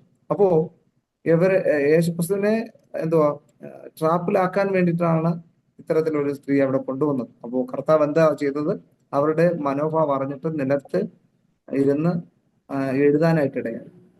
അവിടെ വായിക്കുന്നത് ഓരോരുത്തരുടെയും കല്ലുമായിട്ട് വന്ന ഓരോരുത്തരുടെയും പാപമാണ് നിലത്തിൽ എഴുതിയത്. ഓരോരുത്തർ വന്ന് നോക്കിയപ്പോഴേക്കും അവർ റീസെന്റ് ആയിട്ട് ചെയ്ത പാപമാണ്. അവർ ഓരോരുത്തരും കല്ല് അവിടെ ഇട്ടിട്ട് പോയി. അവസാനം ഈ സ്ത്രീ മാത്രം നിന്നു. എന്നാൽ കർത്താവിന് വേണമെങ്കിൽ നന്നായിട്ടൊന്ന് ഇവളെ വഴക്ക് പറയാമായിരുന്നു, അല്ലെങ്കിൽ ഇവളെ കുറ്റപ്പെടുത്താമായിരുന്നു. പക്ഷെ എന്താ ചെയ്തത്? സ്ത്രീയെ, നിന്നെ ആരും കുറ്റം വിധിച്ചില്ലയോ? ഇല്ല എന്ന് പറഞ്ഞു. അപ്പോ ഞാൻ നിന്നെ കുറ്റം വിധിക്കുന്നില്ല, നീ ഇനിമേൽ പാപം ചെയ്യരുത്. അപ്പോ ആ വ്യക്തിക്ക് അല്ലെങ്കിൽ ആ വ്യക്തിയെ കോൺസെൻട്രേറ്റ് ചെയ്യുകയാണ്. നമ്മുടെ പലരുടെയും പ്രശ്നം എന്ന് പറയുന്നത് നമ്മൾ പ്രയാസത്തെയാണ് വലുതായിട്ട് കാണുന്നത്, അല്ലേ? ഓക്കെ, നമ്മുടെ പാസ്റ്റേഴ്സ് ഒക്കെ ഉണ്ട്. ഒരു വ്യക്തി മദ്യപാനിയായ ഒരു വ്യക്തി സഭയിൽ വന്നു കഴിഞ്ഞാൽ, അയ്യോ മദ്യപാനിയാണ്, നിങ്ങൾ പുറകിലോട്ട് പൊക്കോ, അല്ലെങ്കിൽ ഇങ്ങോട്ട് വരരുത് എന്നൊക്കെ പറഞ്ഞ് അങ്ങ് മാറ്റി വിടുമല്ലേ. അപ്പോൾ ഈ മദ്യം കഴിക്കുന്നതിന്റെ കാരണം എന്താണെന്ന് മനസ്സിലാക്കാമല്ലേ. ആൽക്കഹോളിക്സിനെ കുറിച്ച് നമ്മൾ പഠിക്കുമ്പോൾ A good person with bad habit എന്ന അതിന്റെ definition. Good person with bad habit, ഒരു ദുർസ്വഭാവമുള്ള നല്ല വ്യക്തി എന്നുള്ള മദ്യപാനിയുടെ ഡെഫിനിഷൻ നമ്മൾ അത് പഠിക്കുമ്പോൾ. അപ്പോൾ അതൊരു ഏതൊരു മനുഷ്യനും ആ വ്യക്തി ഒരു ബാഡ് ഹാബിറ്റ് ഉണ്ടായിരിക്കും. അപ്പോൾ വ്യക്തിയെ കോൺസെൻട്രേറ്റ് ചെയ്യുക, പ്രശ്നത്തെ അല്ല എന്നുള്ളതാണ്. അതാണ് അങ്ങനെ നാം ആയിക്കഴിഞ്ഞാൽ അവരെ ബഹുമാനിക്കാനും അംഗീകരിക്കുവാനായിട്ട് തയ്യാറാണ്. ഇനി അടുത്ത 5ാമത്തെ പോയിന്റ് എന്ന് പറയുന്നത് കൗൺസിലിന്റെ പ്രധാന മാർഗനിർദ്ദേശവും പിന്തുണയും. മാർഗനിർദ്ദേശവും പിന്തുണയും എന്നുള്ളതാണ്. Guide lines and support. തീരുമാനങ്ങൾ കൃത്യമായിട്ട് എടുക്കാൻ കഴിയാതെ വരുമ്പോഴാണ് ഒരു വ്യക്തി മറ്റൊരാളുടെ സഹായം തേടുന്നത്, അല്ലേ? ചിലപ്പോഴൊരു വീട് വെക്കാനായിട്ട് പ്ലാൻ ചെയ്യുന്നുണ്ട്. അപ്പോൾ അതിനു വേണ്ടിയിട്ടുള്ള കാശുകളൊക്കെ തയ്യാറാക്കി സ്വരൂപിക്കും. പക്ഷെ എങ്ങനെ തുടങ്ങണം, എവിടെ തുടങ്ങണം എന്നുള്ളൊരു ഐഡിയ കാണാൻ അല്ലെങ്കിൽ മനസ്സിലാകത്തില്ല. അപ്പോൾ അത്തരത്തിലുള്ള, അപ്പോൾ ഇതൊക്കെയാണെങ്കിൽ ഒത്തിരി നല്ലതാണ്. എഞ്ചിനീയേഴ്സ് ഉണ്ട്. നമ്മൾ ജസ്റ്റ് നമുക്കുള്ള സ്ഥലവും മറ്റു കാര്യങ്ങൾ പറഞ്ഞാൽ മതി. നമ്മുടെ കാശിനും നമ്മുടെ സ്ഥലത്തിനും ഒത്തവണ്ണമുള്ള നല്ല മനോഹരമായ വീടിന്റെ പ്ലാൻ അവർ വരഞ്ഞു തരും, അല്ലേ? അപ്പോ വ്യക്തമായ മാർഗനിർദ്ദേശവും പിന്തുണയും കൗൺസിലിങ്ങിലൂടെ ലഭിക്കുന്ന സവിശേഷതയാണ്. അപ്പോൾ വ്യക്തമായിട്ടുള്ളൊരു കൗൺസിലർ വ്യക്തമായിട്ട് എല്ലാ കാര്യങ്ങളെ കുറിച്ച് ഒരു അറിവ് ഉണ്ടായിരിക്കുകയാണ്. നമുക്കൊരിക്കലും ഒരാളെ ഗൈഡ് ചെയ്യാൻ കഴിയും, പക്ഷേ നമുക്ക് അറിഞ്ഞൂടാത്ത കാര്യം പറഞ്ഞ് അവർ മിസ്ഗൈഡ് ചെയ്യരുതെന്നുള്ളതാണ്. അപ്പോൾ ഒരുപക്ഷെ കൗൺസിലർ എന്ന നിലയിൽ നമുക്ക് പരിമിതികൾ ഉണ്ടാകാം. ആ പരിമിതികൾക്കുള്ളിൽ നിന്നുകൊണ്ട് ആ വ്യക്തിക്ക് സഹായിക്കാൻ നമുക്ക് കഴിഞ്ഞില്ല എന്നുണ്ടെങ്കിൽ നമുക്ക് മറ്റൊരാളെ റെഫർ ചെയ്യാൻ കഴിയും. ഓക്കെ, എനിക്ക് മറ്റൊരു കൗൺസിലറെ അറിയാം, ആ വ്യക്തിയുടെ സഹായം നിങ്ങൾ തേടുന്നത് ഈ കാര്യത്തിൽ ഇച്ചിരൂടെ നന്നായിരിക്കുമെന്ന് തോന്നുന്നു, താങ്കളുടെ അഭിപ്രായം എന്താണ് എന്ന്. ഇനി കൗൺസിലിനുള്ള പ്രധാന ചില കാര്യങ്ങളിലൂടെ അറിഞ്ഞിരിക്കണം. കൗൺസിലിംഗ് ഒരിക്കലും അടിച്ചമർത്തി നൽകേണ്ടതല്ല. അതായത് കൗൺസിലറുടെ ഇഷ്ടം കൗൺസിലിയെ പറഞ്ഞ് മനസ്സിലാക്കുകയല്ല, അവരെ കൊണ്ട് അവരുടെ പ്രയാസങ്ങളെ തുറന്നു പറയിക്കുകയും ആ പ്രയാസങ്ങളിലൂടെ അവർക്കുണ്ടാകുന്ന മാനസികവും ശാരീരികവും വൈകാരികവുമായിട്ടുള്ള അനുഭവങ്ങളെ മനസ്സിലാക്കാനും ഇന്ന വിഷയം കൊണ്ടാണ് ഇന്ന പ്രയാസങ്ങൾ അവരിലൂടെ സംഭവിക്കുന്നുവെന്ന് അവർക്ക് തിരിച്ചറിയാനും കഴിയും. ആ തിരിച്ചറിവിലൂടെ അവർക്ക് മുന്നോട്ട് നീങ്ങാനായിട്ടുള്ള ഒരു ആത്മവിശ്വാസം അല്ലെങ്കിൽ ഒരു സെൽഫ് കോൺഫിഡൻസ് അവർക്ക് ഉണ്ടാകുമെന്നുള്ളത്. അതാണ് കൗൺസിലിങ്ങിലൂടെ ഉണ്ടാകുന്ന പ്രധാന ലക്ഷ്യവും സവിശേഷതയും എന്നുള്ളത്. അപ്പോൾ 3 കാര്യങ്ങൾ ഇപ്പോൾ പഠിച്ചു. ഒന്ന്, കൗൺസിലിങ്ങിന്റെ ഒരു നിർവചനം നമ്മൾ മനസ്സിലാക്കി. ഒത്തിരി നിർവചനം ഉണ്ടെങ്കിലും അറ്റ്ലീസ്റ്റ് ഈ നിർവചനം നിങ്ങൾ മറന്നു പോകരുത്. ഒരു വ്യക്തിയെ തന്റെ പ്രശ്നങ്ങൾ മനസ്സിലാക്കാനും സ്വയം തിരിച്ചറിയാനും ശരിയായ തീരുമാനങ്ങൾ എടുക്കാനും വ്യക്തിയെ സഹായിക്കുന്ന പ്രക്രിയയാണ് കൗൺസിലിംഗ്. കൗൺസിലിങ്ങിന്റെ ലക്ഷ്യങ്ങളുണ്ട്. 5 പോയിന്റ് അത് പറഞ്ഞു. ഒന്ന്, പ്രശ്നങ്ങൾ മനസ്സിലാക്കാൻ സഹായിക്കുക. രണ്ടാമത്തെ പോയിന്റ്, വികാരങ്ങൾ ആരോഗ്യപരമായി പ്രകടിപ്പിക്കാൻ സഹായിക്കുക. 3, ശരിയായ തീരുമാനം എടുക്കാൻ പ്രാപ്തരാക്കുക. 4, വ്യക്തിത്വവും ആത്മവിശ്വാസവും വികസിപ്പിക്കുക. 5, മാനസികവും ആത്മീയവുമായ വളർച്ച പ്രോത്സാഹിപ്പിക്കുക. അടുത്ത 3-ാമതായിട്ട് നമ്മൾ പഠിച്ചതാണ് കൗൺസിലിങ്ങിന്റെ പ്രധാന സവിശേഷതകൾ. 1, ശ്രദ്ധയോടെ കേൾക്കൽ, ലിസണിങ്. 2, എമ്പതി, സഹാനുഭൂതി. 3, കോൺഫിഡൻഷ്യാലിറ്റി, രഹസ്യ സ്വഭാവം. 3, റെസ്പെക്ട് ആൻഡ് റെക്കഗ്നൈസേഷൻ, ബഹുമാനവും അംഗീകാരവും. 5, ഗൈഡ് ലൈൻസ് ആൻഡ് സപ്പോർട്ട്, മാർഗനിർദ്ദേശവും പിന്തുണയും. ഓക്കെ, ഇനി നമ്മൾ അടുത്തതായിട്ട് ക്രൈസിസിലേക്ക് പോവുകയാണ്. നമ്മുടെ ടോപ്പിക് ക്രൈസിസ് കൗൺസിലിംഗ് ആണ്. Crisis counselling. അപ്പോ ക്രൈസിസ് കൗൺസിലിംഗ് നമ്മൾ എന്താണെന്ന് പഠിക്കുന്നതിന് മുമ്പ് എന്താണ് ക്രൈസിസ് എന്നത് നമ്മൾ പഠിക്കും. വാട്ട് ഈസ് ക്രൈസിസ്, അല്ലെങ്കിൽ ക്രൈസിസ് എന്നാൽ എന്ത്? അപ്പോൾ എല്ലാ വ്യക്തിക്കും ഒന്നല്ലെങ്കിൽ മറ്റൊരു രീതിയിലുള്ള ക്രൈസിസ് ഉണ്ടാകും.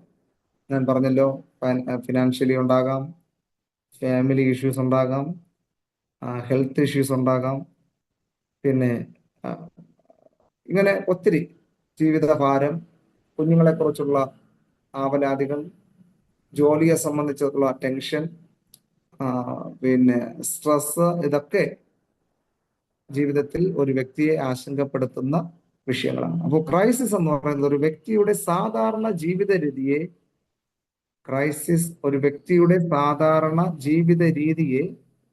തകർക്കുകയും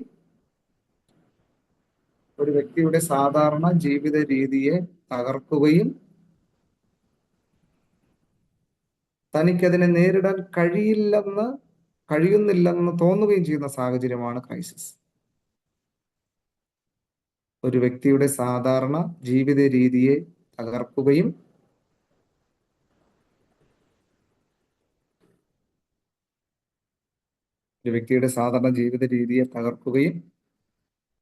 തനിക്ക് അതിനെ നേരിടാൻ കഴിയുന്നില്ലെന്ന്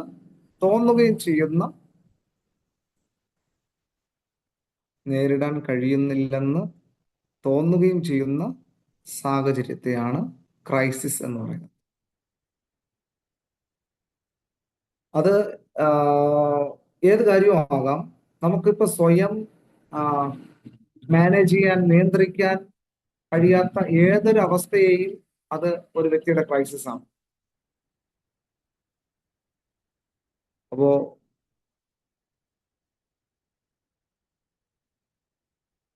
ഒന്നല്ലെങ്കിൽ മറ്റൊരു രീതിയിലുള്ള ഒരു ഭയം, അകാരണമായ ഇറാഷണൽ ആയിട്ടുള്ള അല്ലെങ്കിൽ ഒരു പ്രതിസന്ധി എല്ലാവരുടെ ജീവിതത്തിലുണ്ട്.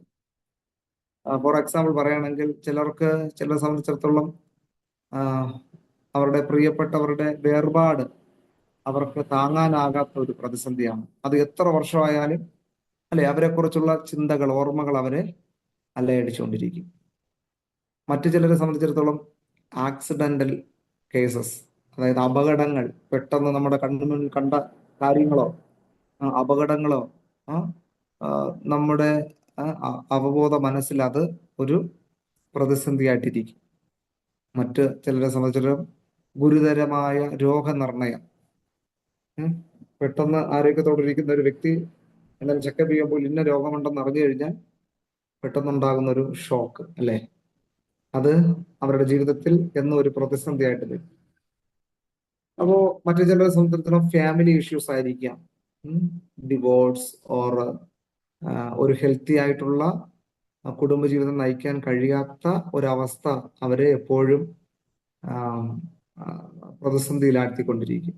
അപ്പോൾ ആരോഗ്യകരമായ ഒരു കുടുംബജീവിതം നയിക്കാൻ അതിനിപ്പോ ഫാമിലി കൗൺസിലിംഗ് മറ്റ് ടീച്ചേഴ്സൊക്കെ നിങ്ങൾക്ക് ക്ലാസ് എടുക്കും. അപ്പോൾ അതിനെക്കുറിച്ച് കൂടുതലായിട്ട് നിങ്ങൾക്ക് മനസ്സിലാക്കാനായിട്ട് കഴിയും, ഫാമിലി കൗൺസിലിംഗ്. ഓക്കെ. അപ്പോ ഒരു ആരോഗ്യകരമായ കുടുംബജീവിതം നയിക്കണമെങ്കിൽ ഹസ്ബൻഡിനും വൈഫിനും കുഞ്ഞുങ്ങൾക്കും അല്ലെങ്കിൽ ആ ഫാമിലിയുമായിട്ട് ബന്ധപ്പെട്ട എല്ലാവർക്കും റോളുണ്ട്, ഉത്തരവാദിത്തമുണ്ട്, റെസ്പോൺസിബിലിറ്റി. ആ റെസ്പോൺസിബിലിറ്റി സ്വയം ഏറ്റെടുക്കാത്ത പക്ഷം ഒരു ആരോഗ്യപരമായ കുടുംബം മുന്നോട്ട് പോകാനായിട്ട് ബുദ്ധിമുട്ടാണ്, അല്ലേ? വീട്ടിലെ ജോലിയാണെങ്കിലും മറ്റ് കാര്യങ്ങൾ മാനേജ് ചെയ്യുന്നതിനാലും ഒരുമിച്ചുള്ള ഒരു തീരുമാനം എടുത്ത് മുന്നോട്ട് പോകുന്ന, അല്ലെങ്കിൽ നമ്മുടെ ജീവിതം മറ്റൊരു ജീവിതമായിട്ട് കമ്പയർ ചെയ്യാതെ ഒരു അഡ്ജസ്റ്റ്മെന്റ്, കുടുംബജീവിതത്തിലെ അഡ്ജസ്റ്റ്മെന്റ് ആണ്, അല്ലേ? ഇല്ലാത്തൊരു കുടുംബം ആരോഗ്യകരമായിട്ട് മുന്നോട്ട് പോകുകയില്ല. അത്തരത്തിലുള്ള കുടുംബങ്ങൾക്ക് പ്രതിസന്ധി അവരെ അലട്ടിക്കൊണ്ടിരിക്കുമെന്നുള്ളത്. എന്നാൽ മറ്റു ചിലരെ സംബന്ധിച്ചിടത്തോളം അവർക്ക് അൺഎംപ്ലോയ്മെന്റ്, തൊഴിൽ നഷ്ടം. തൊഴിലുണ്ടെങ്കിൽ തന്നെ അതിന് തക്കതായിട്ടുള്ള സാലറി ഇല്ലാത്തത്, ശമ്പളം. ഓക്കെ, ശമ്പളം കൂടുതൽ കിട്ടുന്നെന്ന് പറഞ്ഞാൽ ആരും ടെൻഷൻ അടിക്കത്തില്ല, അല്ലേ? എത്ര ശമ്പളം കിട്ടിയാലും എന്റെ എത്ര ശമ്പളം പോരാ എന്നുള്ളതാണ്. അപ്പോ അതാണ്. അപ്പോ ഓവർ ടൈം വർക്കുകൾ ചെയ്യുന്നു, എന്നാൽ അതിന് തക്കതായിട്ടുള്ള റിവാർഡ്, ബെനിഫിറ്റ് നമുക്ക് ലഭിച്ചില്ല എന്നുണ്ടെങ്കിൽ അതൊരു പ്രതിസന്ധി ആയിരിക്കാം. ഇനി മറ്റ് ചിലരെ സംബന്ധിച്ചിടത്തോളം പ്രകൃതി ദുരന്തങ്ങളായിരിക്കാം, നാച്ചുറൽ ഡിസാസ്റ്റർ, ഭൂകമ്പങ്ങളോ അല്ലെങ്കിൽ മറ്റ് വെള്ളപ്പൊക്കങ്ങളോ, അതുപോലെ തന്നെ ലാൻഡ് സ്ലൈഡിങ്, മറ്റിതരമായിട്ടുള്ള ഈ ഡെയിലി ജോലിക്കൊക്കെ പോകുന്നവരെ സംബന്ധിച്ചിടത്തോളം ഈ മഴക്കാലം ഇങ്ങനെ മഴയൊക്കെ തന്നു കഴിയുമ്പോൾ അവർ അങ്കലാപ്പിലാണ്, അല്ലേ? എന്ന് പറഞ്ഞാൽ ഡെയിലി ജോലി ചെയ്തെങ്കിലേ അവർക്ക് അവരുടെ കുടുംബജീവിതം മുന്നോട്ട് പോവുകയുള്ളൂ. അപ്പോൾ ഇത്തരത്തിലുള്ള പ്രതിസന്ധികൾ ഓരോ വ്യക്തിയുടെ അല്ലെങ്കിൽ ഒന്നല്ലെങ്കിൽ മറ്റൊരു വ്യക്തിയെ അലട്ടും. അടുത്തൊരു ചിന്തയാണ് ആത്മഹത്യ ചിന്തകൾ. പ്രതിസന്ധി വരുമ്പോൾ ഇനി ജീവിച്ചിരുന്നിട്ട് കാര്യമില്ല. നമ്മുടെ ബൈബിളിൽ ഒരു കഥാപാത്രം ഉണ്ടല്ലോ, ഏലിയാവ്. സ്ത്രീയുടെ വാക്ക് കേട്ടിട്ട് മരിക്കരുത്, കർത്താവ് ഇനി മതി, ഇനി മരിച്ചാൽ മതി. അപ്പോൾ നമ്മുടെ ഐഡന്റിറ്റി പോലും നമ്മൾ മറന്നിട്ട് സ്വയം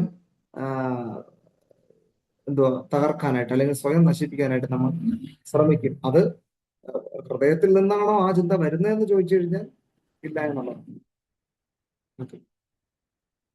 അപ്പോൾ ഇത്തരത്തിലുള്ള കാര്യങ്ങൾ ഒരു വ്യക്തിയെ സാധാരണ ജീവിത രീതിയെ തകർക്കുകയും തനിക്ക് അതിനെ നേരിടാൻ കഴിയില്ല എന്ന് തോന്നുകയും ചെയ്യുന്ന സാഹചര്യം. അപ്പോ ഏതൊരു സാഹചര്യവും ഒരു വ്യക്തിക്ക് അതിജീവിക്കാൻ കഴിയും. നമ്മൾ ബൈബിൾ പഠിക്കുമ്പോൾ നമുക്ക് അസാധ്യമായതൊന്നും ഇല്ല, പക്ഷേ ദൈവത്താൽ സകലവും സാധ്യമാണ്. മനുഷ്യനാൽ അസാധ്യമായിട്ടൊന്നുമില്ല. മനുഷ്യൻ പരിശ്രമിച്ചാൽ നേടാൻ കഴിയാത്ത ഒന്നുമില്ല. പക്ഷേ ദൈവത്തിൽ ആശ്രയിച്ചാൽ അസാധ്യങ്ങളെയും ദൈവം സാധ്യമാക്കും എന്നുള്ളതാണ്.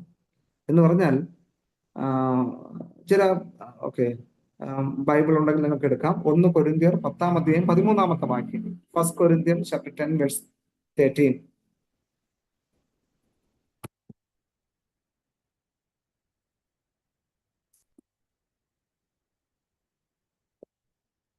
ഒന്ന് കൊരിന്ത്യർ 10-ാം അധ്യായം അതിന്റെ 13-ാമത്തെ വാക്യം. ഒരാൾക്കൊന്ന് വായിക്കാമോ എടുത്തിട്ട്? മനുഷ്യർക്ക് നടപ്പില്ലാത്ത പരീക്ഷ നിങ്ങൾക്ക് നേരിട്ടിട്ടില്ല. ദൈവം വിശ്വസ്തൻ. നിങ്ങൾക്ക് കഴിയുന്നതിനും ഇതേ പരീക്ഷ നേരിടാൻ സമ്മതിക്കാതെ നിങ്ങൾക്ക് സഹിക്കാൻ കഴിയേണ്ടതിന് പരീക്ഷയിലൂടെ ഒന്ന് പോക്കുവഴി ഉണ്ടാക്കും. ഈ ഒരു വചനം വളരെ പവർഫുൾ ആണ്. അപ്പോൾ ഏതൊരു പ്രതിസന്ധിയിലൂടെ നമ്മൾ കടന്നുപോയാലും നമുക്ക് ധൈര്യവും ഒത്തിരി എനർജിയും തരുന്ന ഒരു വേദവാക്യമാണ്. പ്രത്യേകിച്ച് എൻ്റെ പേഴ്സണൽ ലൈഫിലും എന്നെ ഒത്തിരി ധൈര്യപ്പെടുത്തിയിട്ടുള്ള ഒരു വേദവാക്യമാണ് 1 Corinthians chapter 10 verse 13. God is faithful, അല്ലേ? അവിടെ വായിക്കുന്നത് അങ്ങനെയാണ്. God is faithful and he will not let you be tempted beyond your ability, but with the temptation he will also provide the way of escape that you may be able to endure it.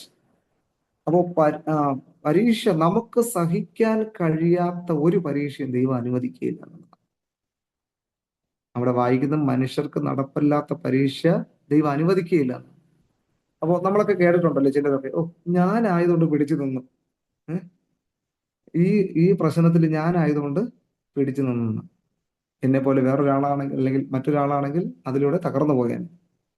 പക്ഷേ അത് ചിന്തിക്കുമ്പോൾ ശരിയാണല്ലേ? അപ്പോൾ നമ്മൾ അത് ഇങ്ങനെ ചിന്തിക്കുമ്പോൾ തന്നെ നമ്മൾ പലരുടെയും ജീവിതം കണ്ടിട്ട് നമ്മൾ അയ്യോ ആ വ്യക്തി ഇത്രയും പ്രയാസം ഉണ്ടെങ്കിലും ആ വ്യക്തിക്ക് ഇങ്ങനെയും പിടിച്ചു നിൽക്കാൻ കഴിയുന്നുണ്ടല്ലോ, നമ്മളായിരുന്നെങ്കിൽ അത് തകർന്നു പോയതെന്ന് തിരിച്ചും ചിന്തിച്ചിട്ടുണ്ടല്ലേ?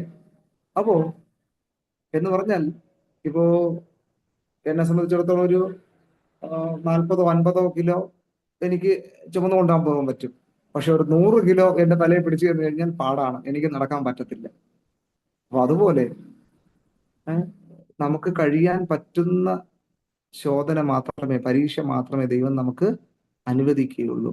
എന്തുകൊണ്ടെന്നാൽ ദൈവം വിശ്വസ്തനാണ്. ഞാൻ പറഞ്ഞു വരുന്നതിന്റെ കാരണം എന്ന് പറയുന്നത്, നമ്മൾ ക്രൈസിസ് കൗൺസിലിംഗ് പഠിക്കുകയാണ്. അപ്പോ പ്രതിസന്ധികൾ ഇല്ലാത്ത ഒരു വ്യക്തിയും ഭൂമിയിൽ ഇല്ല എന്ന് ആദ്യം ചിന്തിക്കുക, ആദ്യം മനസ്സിലാക്കുക. ഇനി ദൈവത്തെ ആരാധിക്കുന്നവരാണെങ്കിലും രക്ഷാനിർണയം പ്രാപിച്ചവരാണെങ്കിലും കർത്താവിന്റെ വരവിനെ നോക്കി പ്രത്യാശയോടെ ഇരിക്കുന്ന ആരാണെങ്കിലും ഒരുപക്ഷെ മറ്റു മതവിശ്വാസികളെക്കാൾ പ്രതിസന്ധി ഏറ്റവും കൂടുതൽ ദൈവത്തോട് അടുത്ത് നിൽക്കുന്നവരായിരിക്കും അല്ലേ? ബൈബിൾ അതാ പറയുന്നത്. എന്നാൽ ക്രിസ്തയേശുവിൽ ഭക്തിയോടുകൂടി ജീവിക്കാൻ ആഗ്രഹിക്കുന്ന എല്ലാവർക്കും ഉപദ്രവം ഉണ്ടാകുന്ന. അപ്പോ ഒരടി കൂടുതലാണ് നമുക്ക്. എത്രത്തോളം വിശുദ്ധിയോടെ നിൽക്കാൻ നമ്മൾ ആഗ്രഹിക്കുന്നു അവർക്ക് പ്രതിസന്ധി കൂടുതലെന്നാണ് ബൈബിൾ പറയുന്നത്. പക്ഷേ ബൈബിൾ പറയുന്ന നീതിമാന്റെ അനർത്ഥങ്ങൾ അസംഖ്യമാകുന്നു, അവ എല്ലാറ്റിൽ നിന്ന് യഹോവ അവൻ എന്ത് ചെയ്യും? വിടിയിക്കുക. അതാണ് ഒരു അഷുറൻസ്, ദൈവം നമുക്ക് തരുന്ന ഒരു ഉറപ്പ് അതാണ് അല്ലെ? നമുക്ക് ഈ ക്രിസ്തീയ ജീവിതത്തിൽ ജീവിക്കാനായിട്ട് പ്രതിസന്ധി ഉണ്ടെങ്കിലും ക്രൈസിസ് ഉണ്ടെങ്കിലും ഇതിൽ പിടിച്ചു നിന്ന് ജീവിക്കാനായിട്ട് അനുവദിക്കുന്ന ഒരു ഘടകം എന്ന് പറയുന്നത് അതിനെല്ലാം അതിജീവിക്കാനായിട്ടുള്ള ദൈവത്തിന്റെ കൃപ ദൈവം നമുക്ക് നൽകി തരും എന്നുള്ളതാണ് അല്ലേ? റൈറ്റ്. അപ്പോ അടുത്ത അപ്പോ ഈ ഇങ്ങനെയുള്ള വാക്യങ്ങളുണ്ട്. അതുപോലെ തന്നെ ഫിലിപ്പിയർ 4-ാം അധ്യായം 6-ാമത്തെ വാക്യം, ഫിലിപ്പിയൻസ് ചാപ്റ്റർ 4:6. ഇതൊക്കെ പ്രതിസന്ധി ഘട്ടങ്ങളിൽ നമുക്ക് ധൈര്യവും ഉറപ്പും തരുന്ന ഒരു കാര്യമാണ്, വാക്യങ്ങളാണ്. Philippians chapter 4:6.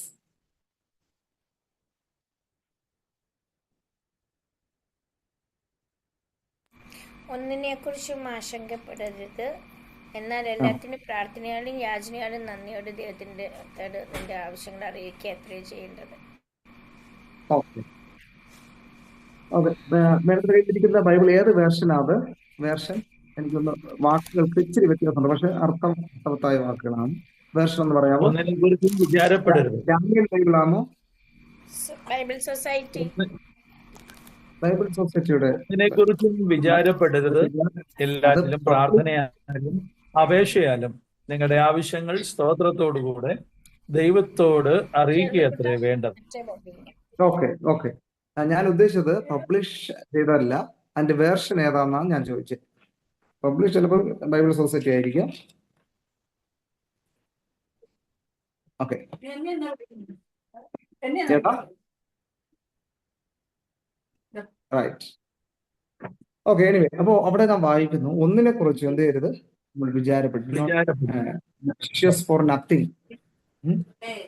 പിന്നെ എന്താ ചെയ്യേണ്ടത്? എല്ലാറ്റിനും പ്രാർത്ഥനയാലും അപേക്ഷയാലും നിങ്ങളുടെ ആവശ്യങ്ങൾ സ്തോത്രത്തോടുകൂടെ ദൈവത്തോട് അറിയിക്കത്രേ വേണ്ടത്. ഇപ്പോ നമ്മുടെ ആവശ്യങ്ങളെ മത്തായി എഴുതിയ സുവിശേഷം 6-ാം അധ്യായം തോന്നുന്നില്ല, കർത്താവിന്റെ പ്രാർത്ഥന 6-ാം അധ്യായത്തിലാണോ 9-ാമത്തെ അധ്യായത്തിലാണോ ലോർഡ്സ് പ്രയർ നമുക്ക് കാണാനായിട്ട് കഴിയുന്നത്? യെസ്,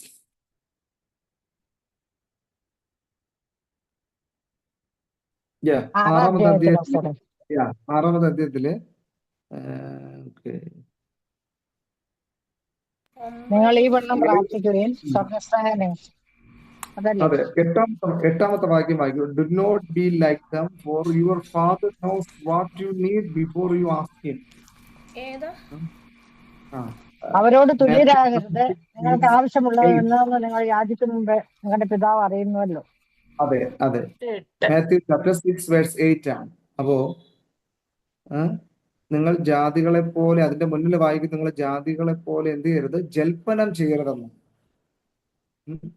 അപ്പൊ നിങ്ങൾക്ക് ആവശ്യമുള്ളത് ഇന്നതെന്ന് നിങ്ങൾ യാചിക്കും മുമ്പേ ദൈവത്തിന് അറിയാം. അപ്പോ നമ്മുടെ പ്രതിസന്ധികൾ വരുമ്പോ നമ്മൾ എന്താ മനസ്സിലാക്കേണ്ടത്? പ്രതിസന്ധികൾ അതിജീവിക്കാനായിട്ടുള്ള ദൈവകൃപയ്ക്ക് വേണ്ടി നമ്മൾ പ്രാർത്ഥിക്കുക എന്നുള്ളതാണ്. റൈറ്റ്. അപ്പോ എന്താണ് ക്രൈസിസ് കൗൺസിലിംഗ്, അല്ലെ ക്രൈസിസ് എന്നുള്ളത് നമ്മൾ പഠിച്ചു. എന്താണ് ക്രൈസിസ്? ഒരു വ്യക്തിയുടെ സാധാരണ ജീവിത രീതിയെ തകർക്കുകയും തനിക്ക് നേരിടാൻ കഴിയുന്നില്ല എന്ന് തോന്നുകയും ചെയ്യുന്ന സാഹചര്യമാണ് ക്രൈസിസ്. ഉദാഹരണം, അങ്ങനെ എന്തോ നേരിടാൻ കഴിയാതിരിക്കുന്ന സാഹചര്യം എന്ന് പറഞ്ഞാൽ ചിലപ്പോൾ ചിലവരുടെ സമയം പ്രിയപ്പെട്ടവരുടെ മരണമായിരിക്കാം, അല്ലെങ്കിൽ വേർപാടായിരിക്കാം, അല്ലെങ്കിൽ അപകടങ്ങളായിരിക്കാം, ഗുരുതരമായ രോഗനിർണയം, വിവാഹമോചനം, തൊഴിൽ നഷ്ടം, പ്രകൃതി ദുരന്തങ്ങൾ, ആത്മഹത്യ ചിന്തകൾ എന്നിത്യാദി വിഷയങ്ങളായിരിക്കാം. അപ്പോൾ ഇതെല്ലാം എല്ലാ വ്യക്തികൾക്കും പ്രതിസന്ധികളായിരിക്കത്തില്ല, പക്ഷെ ചിലരെ സംബന്ധിച്ചിടത്തോളം അത് അവരുടെ ജീവിതത്തെ ബാധിക്കുന്ന വിഷയങ്ങളാണ്. ഇനി ക്രൈസിസ് കൗൺസിലിങ്ങിന്റെ ചില ഘടകങ്ങൾ എന്ന് പറയുന്നത് വ്യക്തിയെ ശാന്തമാക്കുക എന്നുള്ളതാണ്. അല്ലെങ്കിൽ പ്രശ്നങ്ങൾ കൈകാര്യം ചെയ്യാൻ കഴിയാതിരിക്കുന്ന വ്യക്തിയെ ഈ ക്രൈസിസ് കൗൺസിലിങ്ങിലൂടെ വ്യക്തിയെ ശാന്തമാക്കുക എന്നുള്ളതാണ്. 2, സുരക്ഷയും പ്രത്യാശയും നൽകുക. Safety and protection. സുരക്ഷയും പ്രത്യാശയും നൽകുക. 2, വികാരങ്ങൾ തുറന്നു പറയാൻ അവസരം നൽകുക. ക്രൈസിസ് കൗൺസിലിങ്ങിന്റെ ലക്ഷ്യങ്ങളാണ്: 1, വ്യക്തിയെ ശാന്തമാക്കുക. 2, സുരക്ഷയും പ്രത്യാശയും നൽകുക. 3, വികാരങ്ങൾ തുറന്നു പറയാൻ അവസരം നൽകുക.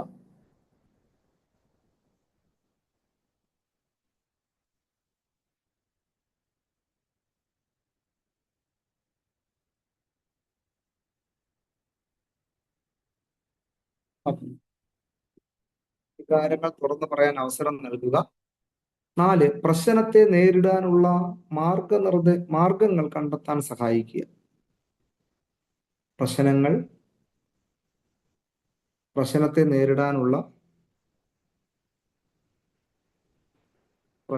നേരിടാനുള്ള മാർഗങ്ങൾ കണ്ടെത്താൻ സഹായിക്കുക.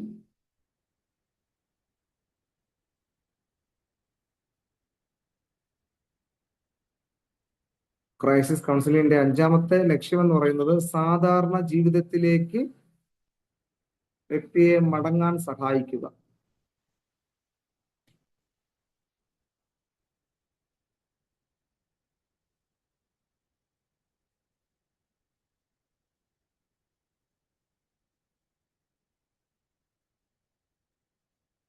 അഞ്ച് കാര്യങ്ങൾ ഞാൻ ഒന്നുകൂടെ പറയാം. ക്രൈസിസ് കൗൺസിലിംഗിന്റെ ലക്ഷ്യങ്ങൾ: 1, വ്യക്തിയെ ശാന്തമാക്കുക.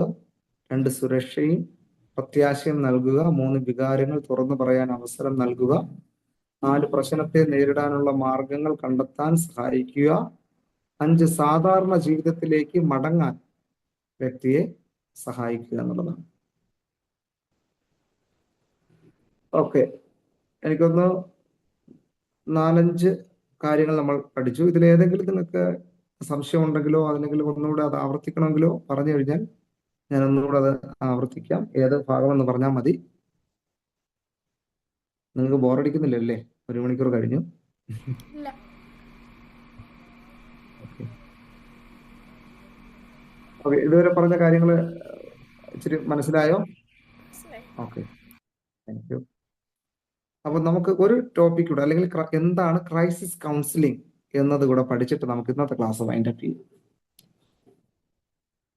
അപ്പോ ഇതുവരെ നമ്മൾ കൗൺസിലിംഗ് എന്താണെന്ന് പഠിച്ചു, കൗൺസിലിംഗ് ലക്ഷ്യങ്ങൾ, കൗൺസിലിംഗിന്റെ സവിശേഷതകൾ. അടുത്ത ക്രൈസിസ് എന്താണെന്ന് പഠിച്ചു, ക്രൈസിസിന്റെ സവിശേഷത അതിന്റെ ലക്ഷ്യങ്ങളും പഠിച്ചു. ഇനി എന്താണ് ക്രൈസിസ് കൗൺസിലിംഗ് എന്നത് പഠിക്കാം.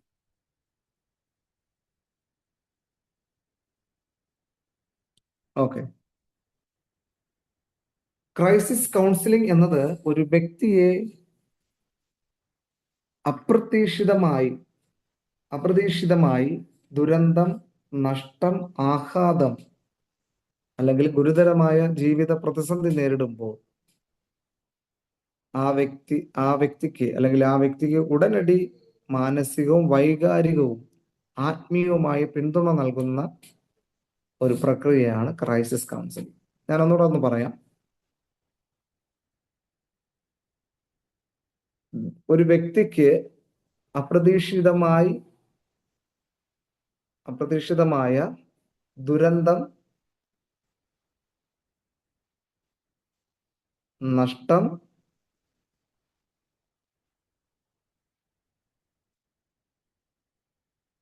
ആഘാതം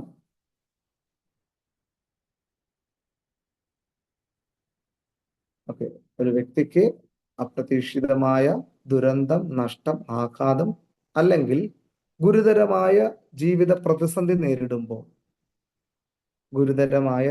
പ്രതിസന്ധി നേരിടുമ്പോൾ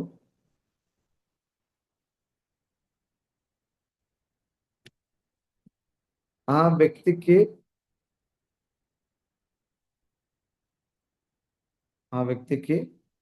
ഉടനടി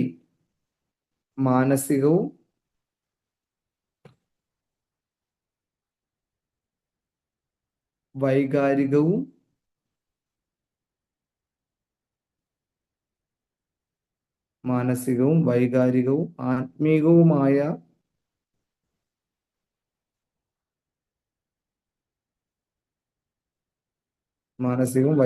ആത്മീയവുമായ പിന്തുണ നൽകുന്ന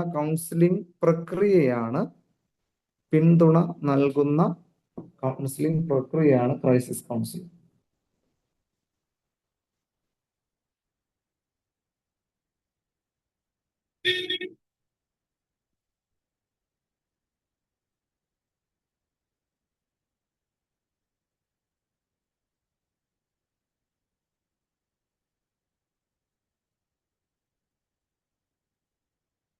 അപ്പോ ഇത് ക്രൈസിസ് കൗൺസിലിംഗ് എന്ന് പറയുന്നൊരു പ്രത്യേകമായ ഒരു ശുശ്രൂഷയാണ്. ജീവിതത്തിൽ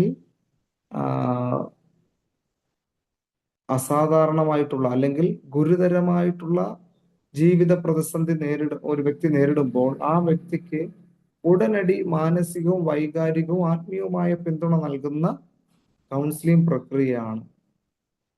അപ്പോ ഈ കൗൺസിലിംഗിന്റെ ലക്ഷ്യം അല്ലെങ്കിൽ അതിനുള്ള ഉദാഹരണങ്ങൾ, ഇത്തരത്തിലുള്ള ഗുരുതരമായിട്ടുള്ള പ്രതിസന്ധി നേരിടാവുന്ന ചില കാര്യങ്ങൾ ഉദാഹരണം നമ്മൾ ഇതിന് തൊട്ടു മുമ്പ് പഠിച്ചു. അത് പ്രിയപ്പെട്ടവരുടെ വേർപാട് ചിലരെ സംബന്ധിച്ചിടത്തോളം, ചിലരല്ല എല്ലാവരെയും സംബന്ധിച്ചിടത്തോളം അതൊരു പ്രതിസന്ധിയാണ്. എന്നാൽ ആ വ്യക്തിയുമായിട്ട് കൂടുതൽ അറ്റാച്ച് ഉള്ള വ്യക്തിക്ക് ആ പ്രതിസന്ധി ജീവിക്കാനായിട്ട് ഒത്തിരി ടൈം വേണ്ടി വരും.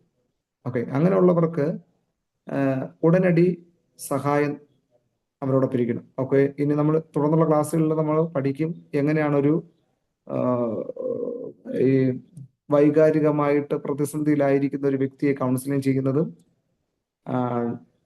അല്ലെങ്കിൽ പ്രതിസന്ധിയിലൂടെ there are two kinds of crisis counselling എന്നാണ്. 2 തരത്തിലുള്ള ക്രൈസിസ് കൗൺസിലിംഗ് ഉണ്ട്. ആക്സിഡന്റൽ ക്രൈസിസ് ഉണ്ട്, ഡെവലപ്മെന്റൽ ക്രൈസിസ് ഉണ്ട്. നമ്മൾ തുടർന്നുള്ള ക്ലാസ്സുകളിൽ നമ്മൾ അത് പഠിക്കും. ഓക്കെ, അപ്പോൾ ആക്സിഡന്റൽ ക്രൈസിസ് എന്ന് പറയുന്ന പെട്ടെന്ന് അപ്രതീക്ഷിതമായി നമ്മളിൽ ഉണ്ടാകുന്ന പ്രതിസന്ധി. ഡെവലപ്മെന്റൽ ക്രൈസിസ് എന്ന് പറയുന്നത് നാം സ്വയം വരുത്തി വെക്കുന്ന ക്രൈസിസാണ്. നമ്മുടെ അറിവില്ലായ്മ കൊണ്ടോ അല്ലെങ്കിൽ നമ്മുടെ തെറ്റിദ്ധാരണകൾ കൊണ്ടോ ഉണ്ടാകാവുന്ന പ്രതിസന്ധികളാണ്. അത് ഡെവലപ്മെന്റൽ സ്റ്റേജിൽ നമുക്ക് ഉണ്ടാകുന്ന ഓരോ പ്രതിസന്ധികളാണ്. ഇതിനെല്ലാത്തിനും വ്യത്യസ്തമായിട്ടുള്ള ട്രീറ്റ്മെന്റുകളാണ്, മീൻസ് കൗൺസിലിംഗ് ആണ് ഉള്ളത്. അത് നമ്മൾ തുടർന്നുള്ള ക്ലാസ്സുകളിൽ നമ്മളത് പഠിക്കുന്നതായിരിക്കും. അടുത്ത ബൈബിൾ വീക്ഷണത്തിൽ ക്രൈസിസ് കൗൺസിലിംഗ് എന്താണെന്ന് ഒക്കെയുള്ള ഉദാഹരണ അല്ലെങ്കിൽ റെഫറൻസ് സഹിതം നമുക്ക് ഉണ്ട്. അത് ഓരോ ടോപ്പിക്കായിട്ട് നമ്മൾ വരുന്ന ക്ലാസ്സുകളിൽ വളരെ വ്യക്തമായിട്ട് പഠിക്കുന്നതായിരിക്കും. അപ്പോൾ ഇന്ന് പറഞ്ഞ ഇത്രയും കാര്യങ്ങൾ നിങ്ങൾക്ക് ഒന്ന് മനസ്സിലായെന്ന് വിശ്വസിക്കുന്നു. ഇനി ആവർത്തിക്കേണ്ട കാര്യമില്ലെന്ന് തോന്നുന്നു. ഓക്കെ, അപ്പോൾ മനസ്സിലായെങ്കിൽ നമുക്ക് ഇന്നത്തെ ക്ലാസ് വൈൻഡപ്പ് ചെയ്യാം. നമുക്ക് പ്രാർത്ഥിച്ച് എന്നാൽ പിരിയാം. പ്രജിത് പാസ്റ്റർ കേൾക്കുന്നുണ്ടോ? ഓക്കെ, പാസ്റ്റർ പ്രാർത്ഥിക്കാമോ? പ്രാർത്ഥിച്ച് നമുക്ക് വൈൻഡപ്പ് ചെയ്യാൻ ഒരു ക്ലാസ്. ദൈവം